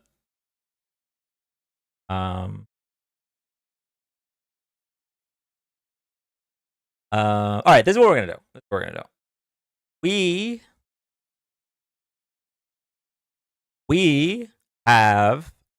have some updates to the stream. Now would be a good opportunity to do them. The updates I'm referring to. Okay. We need to do something about the manifesting gift, right? Because this is too long of a soundbite. Oh, no, wait, I'm peeing, I'm sorry. I'm sorry. You're good. It's all good, I'm peeing. They're there, I'm peeing. Yeah. I'm sorry, I'm peeing. Okay. I'm peeing. I can't stop peeing. Yep. I'm so sorry, I'm wetting myself. You're good. So what I'm thinking is we cut that down into like 2 or 3 different smaller gifts, right? There's I'm peeing, I'm sorry. That's a good one. There's I can't stop peeing. Sorry, I'm wetting myself. Those are all good. But then we also need the clip of him screaming right when he gets tased. The that clip. Oh, you didn't hear me? Okay, so that's 4. We could get 4 clips, but I need somebody. If somebody wants to volunteer a little bit of their time to clip up the older millennial arrest, that'd be perfect. Also, I recently found a clip of Ted Cruz asking the following question: was he thick though? And I think that I kind of wouldn't mind that as a soundbite. But make sure you have the full clip for one gift. We'd have to make it a more expensive gift, because that like the 12 seconds of him pissing is just too much. It's too jarring. But yeah, let me. Okay. Think you know what I mean? All right, here we go, chat. This is a little known clip of Ted Cruz, Rafael Cruz. Is he thick?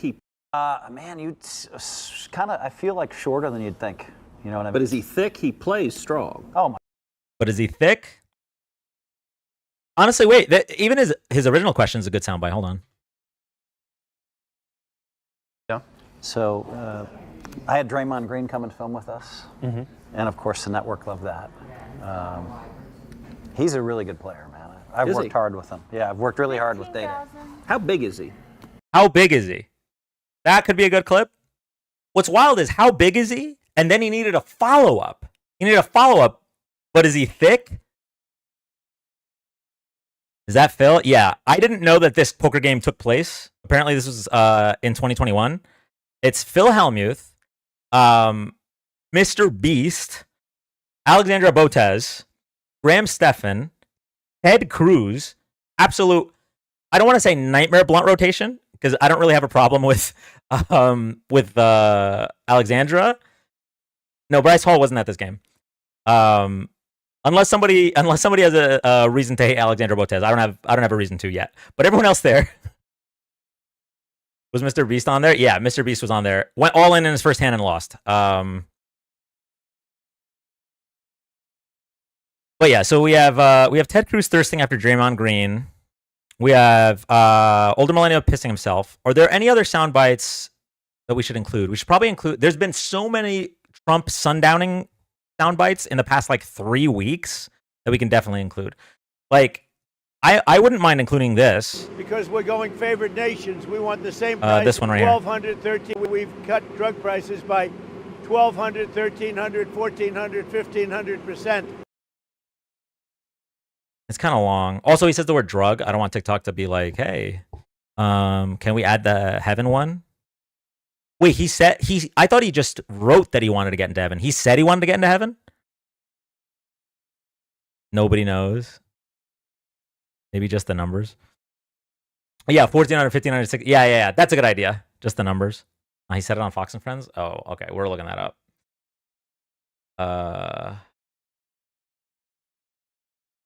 Trump heaven.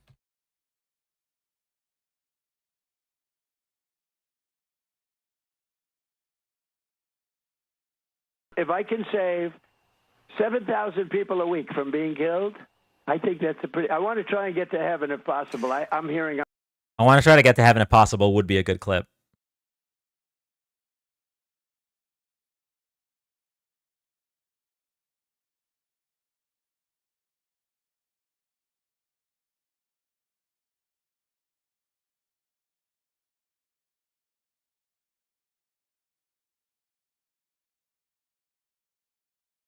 Dan, can we get Joe saying, "Will you shut up, man?" Yes. In fact, we've been meaning to get that since like November. Okay, so if you're in the Discord and want to volunteer for this task, there is a sub-channel beneath music called Sound Bites for Lives. And that's what we use for Sound Bites for Lives. Well, this is useless. What's useless, user? What's wrong? We don't have any guests. What do you want me to do? Can we just get the Kamala laugh? We have the Kamala laugh. It's the magic rhythm. You think you just fell out of a coconut tree? Okay, let's see. Do we have a guest in the box? Here we go.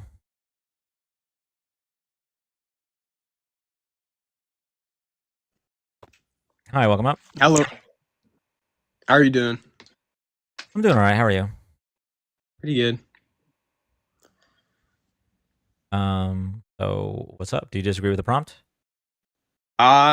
No, but I wanted to say Pete Buttigieg 28, and with that, I'll take my piece. All right. Good. I personally think it's a little early to think about the 2028 race, but if Pete's the nominee, I'm voting the fuck out of him. I am curious. I do think these lives will be very interesting during the Democratic primary because I know that my community is going to disagree about the best candidate for sure. And I think that's awesome. Like we might have a few like Democrat versus Democrat debates, you know? If we have elections, of course. What was I Clip Trump explaining how to pronounce Pete's last name. I didn't even know that was a clip. Discord discourse. Yeah. Oh, I just remembered. Okay, don't let me forget this. I need to add the is it vote.org? I think wait, is it already in my I know I had it in my link tree leading up to the election. Okay, I'm going to re-add it, and every time I go to plug the live, right? I say something along the lines of like, if you're here for the first time, we're live Friday, Saturday, Sunday nights doing live political debates, political discussions, and fact checks, blah, blah, blah, blah. Anytime I do that, I also need to push people to register to vote. From now, we got to start now. I know it's early. We got to start now. There's 352 people in here. I'm sure most of you are based and awesome, but I know some of you aren't registered to vote. We got to start doing that now. We got to, there are more progressive individuals in this country than there are regressive individuals. We just need to get out and vote. Also, constantly check that you're still registered. Yes, there are a lot of states that purge their voter rolls. Oh, wait, Caleb's in the box. Hold on. Caleb, you were in the box earlier. I'm sorry. I didn't realize you were Smoothie. Hi, welcome up. Hello, I was rage baiting. Make America Gavin again and free Palestine. Hey, W. That I was rage baiting. It worked. He got me to pull him up. I wasn't gonna pull him up because I was like, I don't think he's an op, but already registered. Good. Smoothie is neat. Yeah, I think I like that. If that ever gets big, I coined it. I just want that known. Or for Smooth Brain. Make America Gavin again. So I do want to say something about Gavin Newsom. All right. I think that if your reaction to anything Gavin Newsom is doing right now is I will never vote for Gavin Newsom / Democrats shouldn't champion Gavin Newsom / this is why Democrats lose, etc., etc., etc. You don't actually care about what's happening in this country. Gavin Newsom has done something that we have criticized Democrats so long for not doing, which is fighting back. The push to gerrymander to counter Texas is not the standard Democratic line. Standard Democratic line is strongly worded letters, right? That's the Chuck Schumer type shit. Gavin Newsom is actually fighting back. If you want to argue that Gavin Newsom is not the right candidate, bring it up in the primaries that I'm sure you'll vote for because you're a registered Democrat, right? But if you're in 2025, if you're already pushing back on one of the only people that is actually tangibly fighting back against the fall of democracy, I know who you are, okay? I know who you are. You're one of these Bill Stein / non-voters that would not be happy with any candidate. These are the people. I just saw a TikTok recently that said, all right, name your candidate.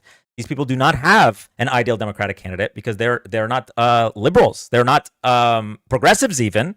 They are accelerationists or communists. Don't get me wrong. If you're for communism, that's great. But if your two options are a little bit better or pure fascism, and then you don't vote, then it kind of sounds like you're for communism for the wrong reasons. Y'all know who I'm talking. These purity testers. Thank you, Erica. If you're already pushing back against somebody that is trying to save us from the fall of democracy, we can talk about how he ran California.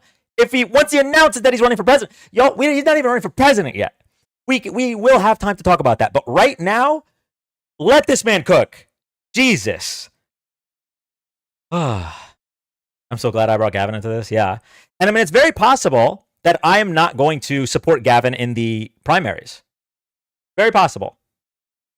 But pushing to gerrymander in retaliation for what Texas is doing is exactly 100% the right thing we need to be doing. And if you don't see that, then you don't actually care about protecting people in this country. You just care about your ideological virtue signal. Care about your high horse. And y'all know we've been shitting on Jill Stein supporters / non-voters since before the election, but I'm reinvigorating that argument because I've been seeing way too much. Newsom may not be the best pick for 2028, but he's the best pick right now. Yeah, he is the best pick for fighting back against MAGA right now. That's right. That's 100% right because he's the one doing it. They could never make me like Jill Stein. All right. The Care Bear person said I was brainwashed. Are they going to request or... Always wait till the debates to decide primaries? Yeah. And just so we're clear, if you didn't support Joe Biden in 2020 or Hillary Clinton in 2016, but you didn't vote in the primaries, I mean this sincerely, your opinion is worth less than MAGA. Because at least MAGA... When they vote for Donald Trump because they want Donald Trump to win, that is a coherent set of events. MAGA says, I want Donald Trump to win, so I will vote for Donald Trump. Right? I want Donald Trump to win, so I will vote for Donald Trump. That makes sense to someone that wants Donald Trump to win. But then if you have somebody that says, I want a progressive to win, so I won't vote in the primaries, and I'll bitch and moan that a moderate won, it kind of sounds like you didn't really want a progressive to win. You want some kind of armed revolution at some point, and you want accelerationism to bring that about. So y'all convince me with that.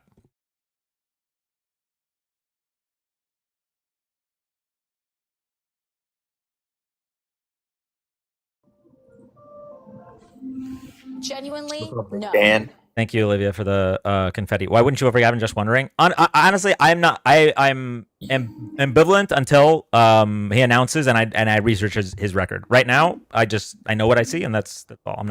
I don't know if I would or wouldn't in the primary. Hi, welcome up. Yo, I think Newsom is probably your only option. I'm gonna be honest.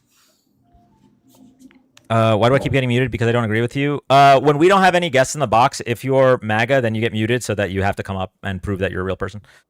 Dude, I donate to like some guests on like liberals live talks, whatever the fuck, and they'll block me. It's crazy, bro. I'll donate like 2 roses and then they'll fucking block me just for donating to the guest. That's okay. That's weird. That's an echo chamber. All right. So what's up? What's up? You came up. What's the situation? You disagree with the prompt? Yeah. So what do you think Democrats? Because like I agree with your point. Like the leftists, y'all got to get away from that. I'm gonna be honest. But I also think y'all got to get away from like. I'm gonna be honest. If you are a Trump supporter, I really don't care about your opinion about what our party does. So I just want to hear your opinion about the prompt. Well, I mean, I'm an American, so like I could see myself voting for a Democrat, but I voted for Trump. Okay, great. Why? Why? Well, I don't think the Democrats had anything they were running on, and I think 82-page policy proposal just on the economy. Yeah, versus exactly my bullet point. points. 82 pages, bro. Like, Yeah, nobody's it reading was. that shit, bro. They It gotta was too difficult simplify for you it, to bro. read. No, I agree with you. Democrats ran thinking that most Americans like could read, and it turns out that 77 million of them either couldn't or didn't want to, and just kind of wanted. I mean, this is what I'm They saying, just wanted bro. Like, buzzwords. They just wanted lower grocery prices day one, drain the swamp, close the border. They wanted buzzwords. Yeah, that's what you're saying. so what was like the main point of this 82 page? Like if you could sum it up and put it into a easy way to understand, what would you say the platform of the Democratic Party was? Okay. Reduce the cost of living. Thank you, Mooney, for the DJ glasses. Thank you so much. And what? Okay, so let me kind of double up on that question. What would you say the policy was, and that Joe Biden did successfully? Yikes! Okay. Well, I'm trying to piece together why. It's a big yikes on that one. Am I right? You said no. Hold on. Just so we're clear, if I take a moment to think, because you asked 2 separate questions, that does not. Well, mean you read that, the 82 pages. You were hyping yourself up, so you should have an answer. Yeah. So Harris was the nominee, so the 82 pages was Harris's plan. So the Well, Biden, no, so the no. Biden, No, hold the on. Biden She's question. the vice president, my To brother. be clear, the Biden question is a Same separate exact question. platform. No, it's not the same Same exact platform. exact I can even give you the changes from Biden's platform to Harris's platform. Okay. Let me not interrupt. I'm sorry. So Thank what you. was Kamala Good running point. on? What was her platform? Yeah. So And when I said lower the cost of living, and you wanted to know specifics, great. So Kamala had 4 separate policies to lower the cost of housing in this country, compared to Donald Trump's 0, by the way. Number 1 was to ban predatory rental apps that used AI to determine the absolute highest amount you can charge for rent before renters were forced to leave. Number 2 was the incentive to incentivize the construction of 3 million new homes to increase the supply, which would thereby reduce the demand, reduce the cost. Number 3 was down payment assistance for first-time homebuyers, and number 4 was reinstating the regulations that were repealed by Republicans during Trump's first term, which made it so that corporations like BlackRock needed to wait 6 months before they could buy up single-family homes. That regulation was repealed by Republicans. So 4 separate policies to reduce the cost of living versus Trump's 0. So what I was kind of asking for is that point where you said reduce the cost of living. That's what I'm looking for when I asked for platform, which to me, Trump also ran on. What was Trump's policies for reducing the cost of living? So I gave you Trump's 4 of platform- Kamala's. Trump's platform and his campaign was based on reducing the cost of living. How? Which the proposed problem was Joe Biden and his inflation. How would he reduce it? That's not a plan.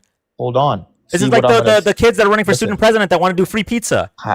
Bro, listen. What I'm going to say is the proposed problem, and then I was going to say the proposed solution, but you interrupted.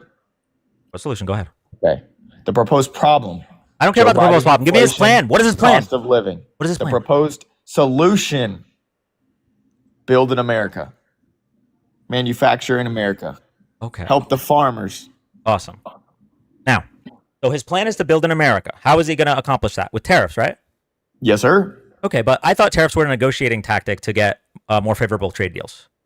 So I don't want to lose sight of my question here because, like, we can, like, dude, you sit on here and talk about tariffs. Like, I mean, I'm not really too sure on the specifics. I wanted to focus on like the campaigning point. Because I want to be honest, when you said Americans won't read an 82-page policy, you're exactly right. Like, if you guys are going to win an election in 2028, That's not something to flex about, though. That's not like a good thing. I'm not flexing. I'm just objectively speaking about the American population, bro. Sure. Okay, that's great. Both That's great. sides. I agree. You know, I agree that Democrats need to dumb down their policies, but that should be you saying, if we want the country This to is do the better. problem. You can't even dumb it down to me, bro. Well, yeah, because you're just a little too dumb, I suppose. I tried. I gave you 4 policies. Did you disagree with any of those 4? All you said was reduce the cost of living. And then you gave 4 specific policies. And then I said, bro, Trump ran on the same thing, reduce the cost of living. And again, to re-clarify, you didn't even answer my question. I said, what was the platform y'all ran on and something Joe Biden did successfully? Yeah, it was 2 separate questions. I can go to the Joe Biden question. We're in the middle of the cost first of living. So we're in the middle. We're in the middle of answering your first question, Smoothie. Okay, we're in the middle of answering the first question. A Democrat to run on reduce the cost of living? Okay, so what I'm going to do is I'm going to ask you that if you could just do me a favor and try to collect your emotions and only speak at the end of my sentences. If you see a period or if you hear a period or a question mark, that's your turn to speak. When there's still words coming out of my mouth, I'm in the middle of a sentence. So it's difficult for either of us to be heard by the people listening. Okay? Now, you can do that. We might be able to have a conversation.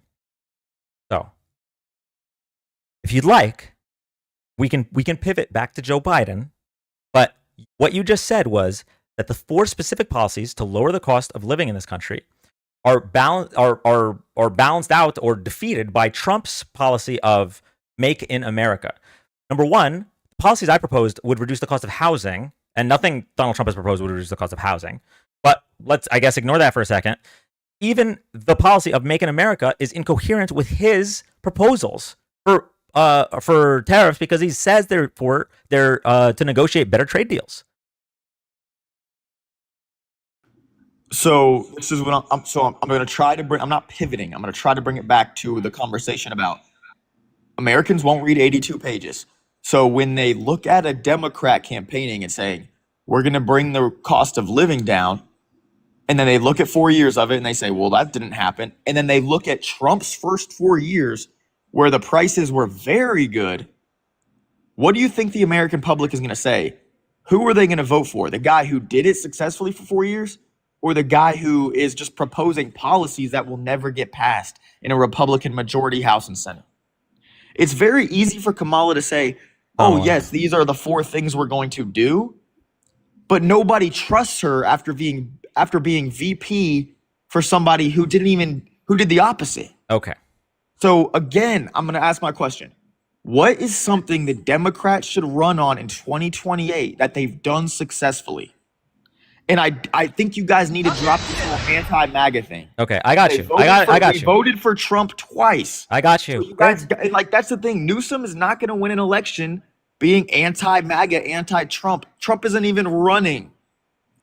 Allegedly, what are he y'all has gonna Trump campaign 2028 on? hats that he's showing to foreign leaders. Right now, JD Vance Hey- is going to literally shit all over you and smear it Okay, in your I love fucking that. Thank face, you. dude. Miles, thank you for the Night Star. So, your question is what should Democrats run on? That's a new question, by the way, because your original question was what did Biden do right in That's his the first term? thing I said. Watch the VOD back, bro.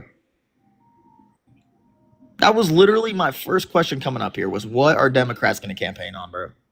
Okay, yeah, that's right. All right, so that's a different question. If you're saying because your first question was talking about how Democrats should I've campaign. only had one question. I don't Dan. care. No, you asked specifically. Okay, now that you know the question, you're right. I asked too many questions, but now that you know it and you have clarity, go ahead, answer. Okay. So I don't care. Good boy. I'm not going to tell you what Democrats should run on because I really don't care about what will convince you. I'm going to just give you the facts. So I'm going to answer the first question you asked me, which is what did Biden do correctly? Don't think of this as an argument. You don't need to convince me. I'm just genuinely asking your opinion. I respect your opinion. I know you're educated on this. I don't want to talk about Ashby. You don't have to do that. Thank you. I don't want to talk about what we should run on in 2028 because it's 2025. I want to talk about what we did do in Biden's term and what we ran on in 2024 because you are disagreeing about the reality. So why would I present new things for 2028 if you don't even agree about the reality of the past 8 years?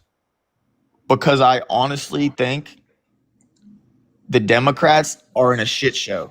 Perfect. But you hate Democrats anyway. You are a Trump supporter. I don't hate Democrats. Again, I said from the start, I'd be willing to vote for a Democrat if y'all had a platform.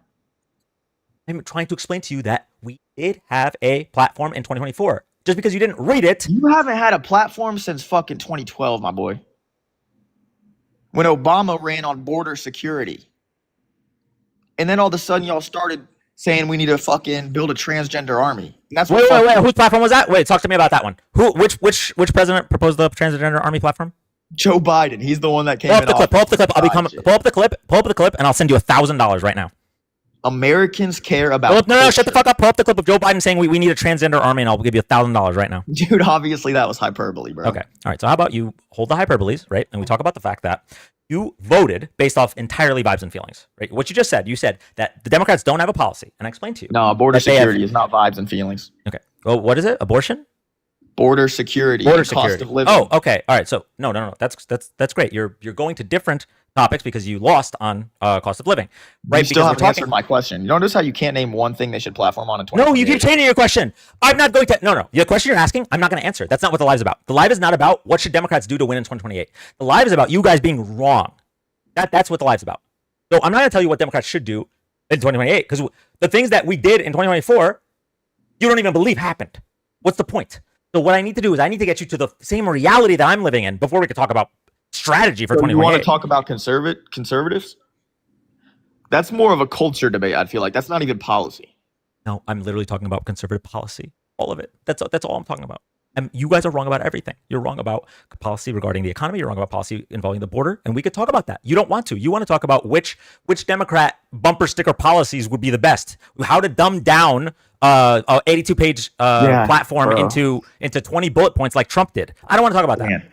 Dan, I'm trying to have a productive conversation between two separate sided voters when we're this is the problem with America. Me and you need to sit here as opposite side voters and look to 2028. If we sit here bitching about Republicans and Joe Biden, I get it. You're grifting. You need clicks. But let's look at 2028 and let's actually start building a positive message and find two really good candidates. How are we going to look to 2028 and come to an agreement when we don't even agree on the same reality? That's the problem. There was a time before Trumpism where Democrats and Republicans would agree on where we had problems. two genders. But, my back in the sentence good had old not days. concluded. I think I thought I taught you about the periods and the question marks before.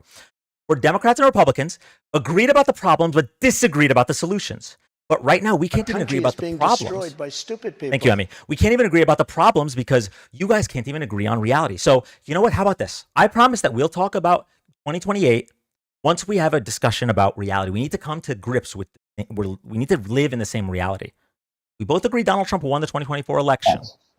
Okay, we both agree on Donald Trump won the 2024 election. What we do not agree on is the claim that Democrats did not have any policy in the 2024 election. That's the problem. What we also don't agree on is that Joe Biden didn't do anything productive in his term. That's the problem. So I would like to explain to you why you're wrong about those things. You don't want to hear it. I'll listen. I mean, I've been waiting the whole time. Remember my original question? Yeah, you kept changing it. The original. Okay, I'm answering it right now. I'm answering it. If you stop saying words, I'll answer it right now. What did Joe Biden do correctly in his first term? So Joe Biden passed bipartisan infrastructure bill. Joe Biden passed the Chips and Science Act. Joe Biden passed the PACT Act, which was a huge benefit to veterans in this country. Joe Biden passed the Inflation Reduction Act, which I know that that wasn't bipartisan. That one was on party lines. But he was able to pass multiple pieces of massive legislation, which led to the fastest recovery in the the fastest recovery in the world from the recession caused by COVID, from the after effects of COVID, from global inflation, right? Every country on earth is experiencing inflation. This is not a Joe Biden exclusive problem. Every country on earth is experiencing inflation. Joe Biden and his leadership led us to the fastest recovery. Every G7 country would have preferred our economy to theirs. And when you have a president, his predecessor promised a bipartisan infrastructure bill, didn't deliver. Joe Biden did it. His predecessor oversaw the first same party government shutdown in history. I don't know how you can say that Joe Biden wasn't effective. I understand that most Americans don't understand the difference between causation and correlation. They think, oh, inflation is high, Joe Biden president, Joe Biden must inflation cause. But if you just look a little bit more deeply, it's clear that global inflation was a result of the after effects of the pandemic. And in fact, Biden's policies combated inflation. And inflation was on a downward trend when Trump got back into office. Okay, so what about the border? Because the pandemic also brought down border crossings. It made it virtually zero, and then all of a sudden it's through the roof. So was that Biden's fault? I will answer that. I will answer that. Correlation. I will answer that. Yes. Is that Biden's fault or is it causation correlation? Part of it is causation correlation. I'll explain that in a second. But part of it is the reason it was at zero was because. Oh, Miles, you're right. Wait. Do you before I answer that? Do you concede that? No, I forgot. Your chat is bots, bro. It's not a pivot. It's a conversation. No, it is actually. It is a pivot. It is multiple points. Your point was that he did nothing, and now the point is, okay, well, what about the border? And then we'll come and collect it all later and sum it up. Like, bro, you have to talk about multiple things. Dude. So do you at least agree? Do you at least agree that Joe Biden did do something in his term? I don't really think like you guys hype up infrastructure. I don't think we needed infrastructure. The chips thing is good, but like at the end of the day, a lot of these places are sitting empty. Okay, and the PACT Act, which expanded VA healthcare and benefits for veterans. VA, you said, say that again. Our country is being destroyed by stupid people. VA healthcare and benefits for veterans. That's just like a political, like it's good for veterans, but like realistically, only like what 2% of us are veterans. Like how much does that really benefit America? Okay, all right. So just so we're clear. The situation here is that you're going to move the goalpost, right? It went from Biden did nothing to, okay, well, Biden didn't do anything for me. That's what you want to say. Biden didn't do anything for you. I never said Biden did nothing once in this whole conversation. You started the conversation saying that Democrats didn't run on anything, and you can't name anything that Joe Biden did. That was the start of the conversation. I can name plenty Joe Biden did. He let in the most illegal immigrants in history. Right. All right, I'll allow the pivot to the border so we can talk about this. And like, okay, I won't even pivot. I will allow the pivot to the border. Pandemic point directly. What happened in the blue states to small business during the pandemic compared to the red states in small business? Go ahead. You tell me. Small business in the red states recovered much faster. They weren't pumped money from their state government, in which now they don't exist anymore. Small businesses do not exist in blue states. Wait, Wait. Hold on.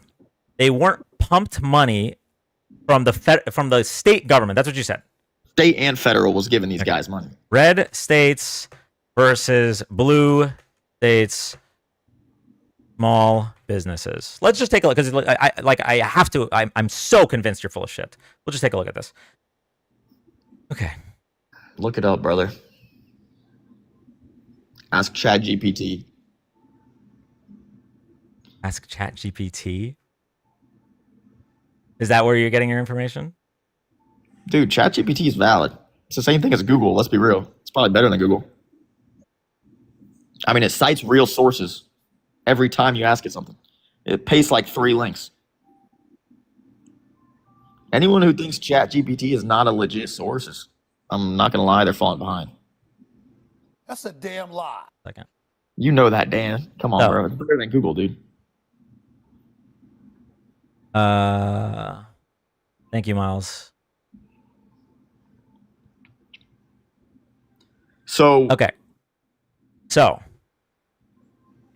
where did you get the information that you're sharing here? That small businesses were better in red states. That small businesses recovered better in red states. Yeah. They had way less restrictions. No.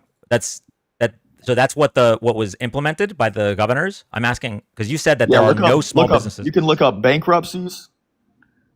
Okay.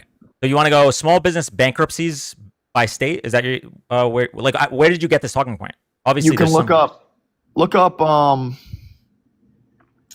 like California and New York small businesses during pandemic. Okay. How is that going to pull up what you're trying to cite? You're trying to say that more small businesses closed in blue states than in red states, right? Yeah, for longer. No, we know okay. No one is disputing that blue states on average had longer lockdowns. No one's disputing that.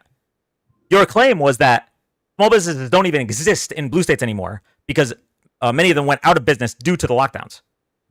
Yeah, this is like just common sense. Oh, got it. Okay, you pulled it out of your asshole. Okay.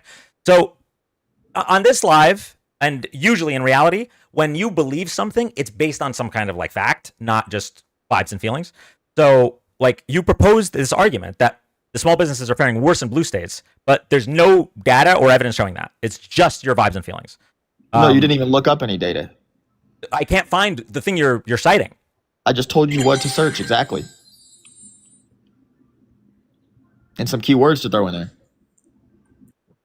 The problem here is that I'm trying to find something that you never had a source to begin with for. Dude, it's been a while since I read something about this. Oh, so you did read something about it. I thought it was common sense.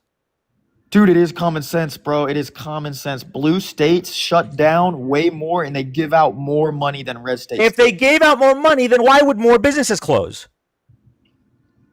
Dude, ask Gavin Newsom. He's not here. I'm asking you. Even your claim makes no sense. Blue states gave out more money for them to remain closed. So why would they shut down? Yeah, they shut down because then they're reliant on the government. Oh, So- okay. All right. Make a real argument. Make a real argument. Okay, so blue So states are when doing the just fine. government- You're jealous that blue states have more money Yeah, I'm jealous to provide. of Yes, that's what it California, is. sure. The blue states have more money to provide for their citizens so that they can protect the public's health, whereas red states, you have to go back into work. We don't have any money because all we do is cut taxes on the rich. Please go back to work and get sick. We don't care about you. Got it. That's your argument. Thank you. Finally. So what happens when the government takes away the funding for the small businesses Okay, perfect. If you're that they were reliant on if you're for saying 2 years? that there were small businesses that were reliant on government funding that now closed and blue states are faring worse, I'd like to see your source for that. I mean, and we don't even have to talk about the specifics of the funding. We can just talk about like the principle of it all. There it Like is. forcing a restaurant to close Okay, I'm going down to stop you right there before we get into the principles. So you need to concede. before the common You need to sense concede. comes in, right? Before we Before get the into common the sense. principles of it all, you need to concede about the metrics of it all. You made that up. You could just What please am say I it. conceding? You claimed that blue states had more small businesses go bankrupt than red states due to the pandemic. That was a complete lie. Pulled out of your asshole. I don't think that's a lie at all. you can't provide a source on it, then I need you to concede. We don't do this. I don't let the guest just spread misinformation and then pivot to the next point. So you need to provide a source for everything you say now. Yes. Well, what I said that you'd like a source for? I'll pull it up for you. Okay, I need exactly how the Infrastructure Act helped us. I need exactly how the Chips and Science Act has helped us. I need direct numbers on how it's benefiting us right now. And when I show you those numbers, off the top of your head, Dan, you're making a claim. I didn't ask you for off the top of your head. I never said that. You could go get the source. If I sat at a computer, hey, and researched, Smoothie, just tab. You're holding a computer. You're holding a computer. I'd be fine, brother. You're holding a computer in your hand. Just tab out and get me this source. You see the hypocrisy, bro. This isn't hypocrisy. I'm asking you, just get the source. I'll give you time. Dude, I'm not going to dig through that right now. I'll just concede, bro. The reason you're not going to is because you're not going to find it. Because what you're going to do it's just irrelevant, bro. You're going to nitpick, what you're going to do. Nitpick specifics, bro. What you're going to, it's called critical thinking. Yes, it's called actually researching. I know you want to go based off vibes and feelings. Your vibes are that the blue states are worse. My vibes are I shouldn't be forced to wear a mask, bro, in a restaurant. There it is. Just say it. Thank you. Thank you. I knew it from the start. That's it. You're just an established person. I shouldn't wear a mask. I don't want fabric on my face. Don't tell me what to do. Old people should die. I don't care. That's what you're just a big baby. That's fine. Do you want to talk about? We can talk about that. We can talk about the principles. Yes, but you need to concede. No. That's fine. Chip, I swear to you, I'm totally okay with having the conversation about the principles, about you being a giant baby that doesn't care about other people. We can have that conversation, but you need to concede about the pragmatics and the metrics, the logistics. All right, explain this, Dan. Ready? Then let me finish my point here. It'll be quick. A private restaurant. Nope. We do not talk about the principles until you concede about the fact that you made up the data. I already said I concede. Sure, bro. No, you didn't.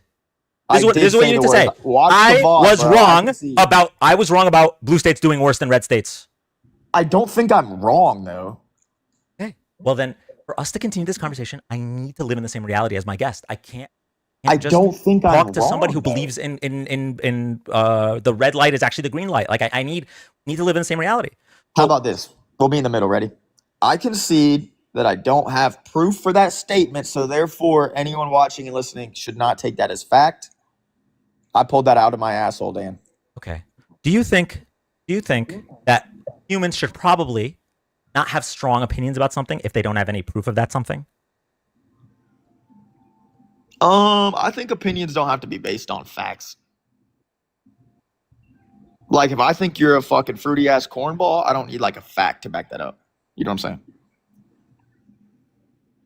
saying? If I understand the principle of private business and I witnessed it for 2 years, I don't need a fact to back up a principle, right?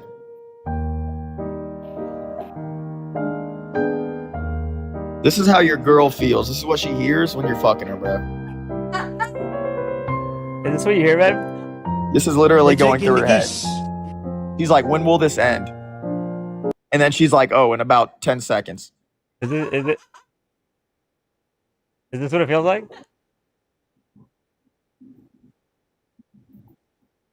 So you want to talk about the principle? This is where liberals always run, is like when it comes to common sense, well, why am I going to have a discussion? You just said something that makes it clear that you're uncompatible to exist. I'm telling you, this is when you run. You're incompatible. I'm not running. Can you please just not talk over me? That's all I ask. You can. I let you make fun of me and call me a fruity cornball or whatever. I don't care about that. All I care about is just don't start your sentences in the middle of my sentences, please. That's all I ask.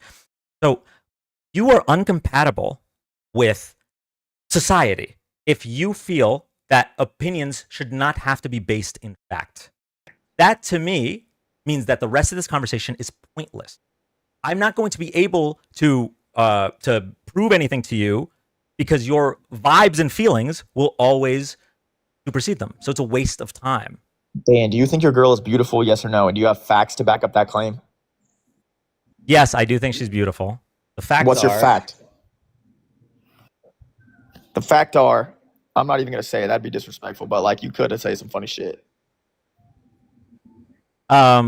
So there's a difference between an objective opinion about like a preference, so like a preference for someone's appearance, a preference for food or anything like that, versus an opinion on data, right? Dude, I concede, bro. I should have had a source, bro. I concede, bro. For the third time, bro. Okay. Now let's talk about the principle, Dan. That's what matters to the American people. Cool, the principle. Let's talk about it. Not an 82-page document. They care about if they can go to fucking Johnny's hot dog shop down the street, or if they have to wear 4 masks and cook in their house for 2 years. Okay, so here's the principle. I personally, my belief is that a minor inconvenience to save lives is worth it for me. Okay, so here's my principle. Johnny's hot dog shop, owned by an American for 10 years. They're on the corner street at Corner Street. We'll call it Corner Street. They have customers that want to come there, right? They have 20 healthy young people who say, COVID ain't a risk to me. I want to go meet up with other people who don't have anyone at risk in their lives, and they're healthy, and eat a fucking hot dog and support this American who has a business for 10 years. And the government says, no, you guys are not allowed to go eat hot dogs in this business. Why is that allowed? Okay. So there was a public health crisis. And even if you are young and healthy, you can still spread this business. So why is the government making illness. health decisions for us? Dude, Why is the this is the government making principle, health bro. decisions for us?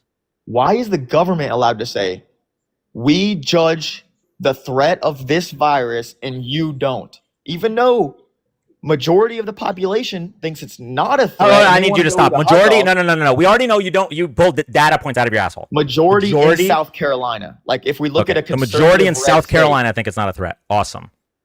like Okay. if we look at a red state or a state in general. Listen, I And- understand how badly you want I to eat would hot say it was dogs. majority, bro. I get I'd it. say it was majority. But I get it. But if it means waiting a few weeks, maybe just boil your own hot dogs. It's actually super easy to boil your own hot dogs, right? Those businesses can't wait a few weeks. They go The bankrupt. businesses you hot you dog is already fucking said cooked. I'm sorry, you already said that the government was paying these businesses to stay closed for the public health. Yeah, and then what happens when you pull away the monthly check they were getting, and Johnny's lost all their customers, Again, this is a and they vibes and lost feelings all argument. their supply. Wait, all their customers. Okay, so hold on. So Johnny and his hot dog again, shop, who's paying the small businesses? The government, which is what, Dan? which is That's us, putting us that's in debt. taxpayer dollars. That's right. That's taxpayers. So it's not like they're just magically staying afloat with a fucking Harry Potter wand, bro. Okay. So I don't know how to break this to you, but dead Americans are worse than your ability to throat some hot dogs. Okay. So how about you go throat Trump a little bit more? All right. Because I got to do the crossword puzzle with my girlfriend before midnight. Otherwise, we lose a streak.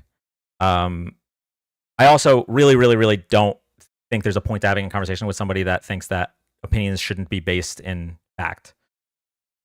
They're absolutely absurd. They always run at the principles. I gave you my principle. I care more. I am willing. I am not a selfish crybaby, and I am willing to shove fewer hot dogs down my gullet if it means saving lives. That's my principle. You disagree. Principled arguments are easier for you to have because with principles, like I can't debunk principles, right? We just are different people. You're a bad person, and I'm like an okay person. I wouldn't even call myself a good person. The bare minimum is to put down the glizzy to save a few lives. That's the bare minimum, I would think. Like my philosophy, if putting down a glizzy, right, saves a couple lives, that should be a good thing. That should be a net positive. I get why you wanted to have the principled argument though, because the principled argument it's not, it's just based on someone's philosophical views. You couldn't win on the fact-based argument because you had no facts. Every single one of your points was pulled out of your asshole, and you admitted to it. So over 1 million people died from COVID. Yeah, but he doesn't care about those 1 million people because they're not him. That's the thing about conservatives. They don't care if it's not them. Johnny's hot dogs don't offer carry out. By the way. All right, y'all. Nemo, yes, I am. I think I will be ending soon. At the very least, we're gonna take a we're gonna take a break so I could do the crossword with Mac. I literally my dad died from COVID. I'm sorry to hear that, Brian. My uncle did too. My uncle on my mom's side.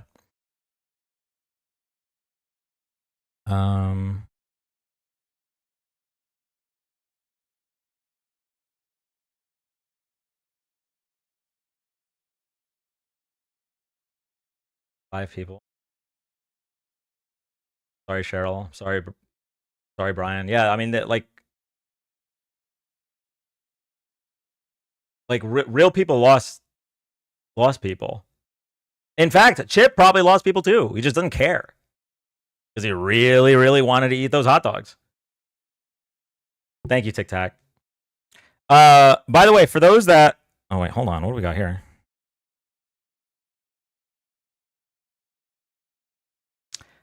Tic Tac has been helping us with the YouTube. So if you've been seeing more videos on the YouTube, it is Tic Tac. So if we could get some W's for Tic Tac in the chat, that would be awesome. Malik, thank you for the $5. Fuck this contrarian loser. Oh, perfect. So, okay, we would have had to kick anyway. Thank you, Malik.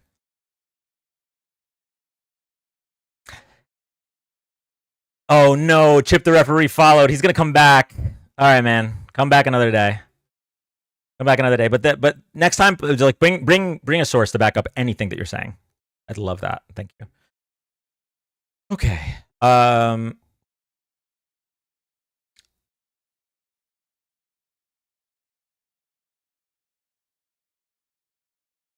we doing here? YouTube feels like... I don't know what that means. Before you end, don't forget top likers. Yeah, I got you. Go hang out with your gorgeous girlfriend. Fuck the transphobe. Did I miss something that he said that was transphobic? Sometimes I don't even catch it because like I feel like it's like 90% plus of MAGA that are transphobic. It's actually fucking wild how pervasive it is in MAGA. He definitely did. Okay. I apologize if I missed it then.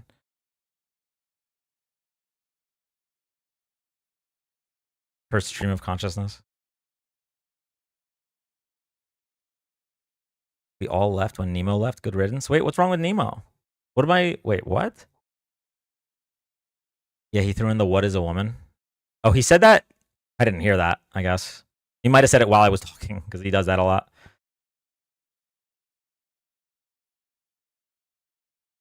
Don't leave. I'm showing you to my sister for the first time. Well, wait, no, you have to save it for when I'm like debating, right? Because you're... Left is no longer the party of science. Oh, okay. Where's... I didn't realize you were a smoothie. Got it. All right. I think the lives that require age, race, and pronouns because it's a great litmus test. The problem with that, Malik, is that they literally crash out.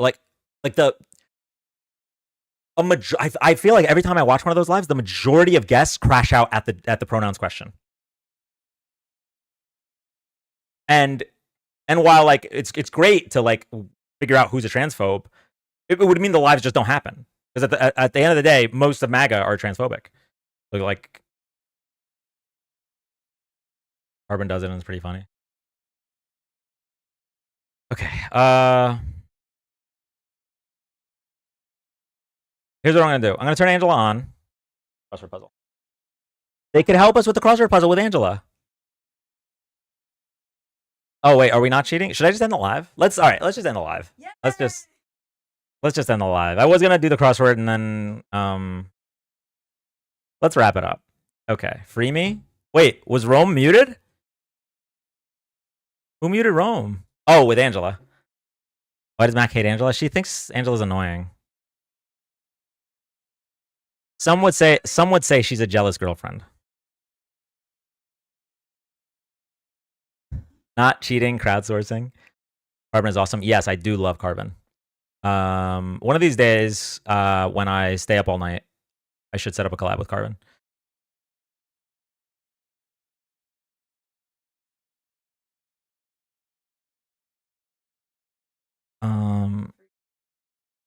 Okay, you said my name, so it's all better now. Enjoy your time together. I appreciate that, Scarlett.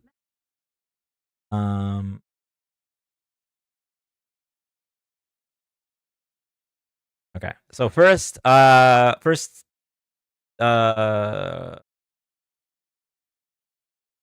of business is we have to end Twitch and YouTube's lives. We have to end live streams on Twitch and YouTube. So YouTube, Twitch. Turn off the lights. Turn off the lights. Thank you, Ice Cold. Oh, I guess we could do top likers before ending their lives. Okay, so Diana, Jacob, and Amanda, thank you so much for being the top 3 likers. I really appreciate it. Diana, Jacob, and Amanda. Thank you so much. Okay. Twitch and YouTube, your time has come. Thank you so much for hanging out. As with TikTok's help, hopefully we'll keep building up the YouTube. And then we might be able, I'm trying to do things on YouTube, like make it so that super chats are read out loud. Maybe make it so that you guys can see what you're seeing on TikTok. I've tried very hard to get that to happen and still doesn't work. But I'm trying. Also, I love the One Piece emojis on Twitch. Those are awesome. XX Gabby. I love those. Good live, Dan. Thank you, Andy. Thank you, fake Kim Jong-un. I appreciate that. And I'm sorry for your loss. Dan, check sticker submissions. Okay. New stickers. Okay, we only have 19 minutes for the thing though, so we gotta rush here. Okay, YouTube and Twitch. Love y'all. Bye.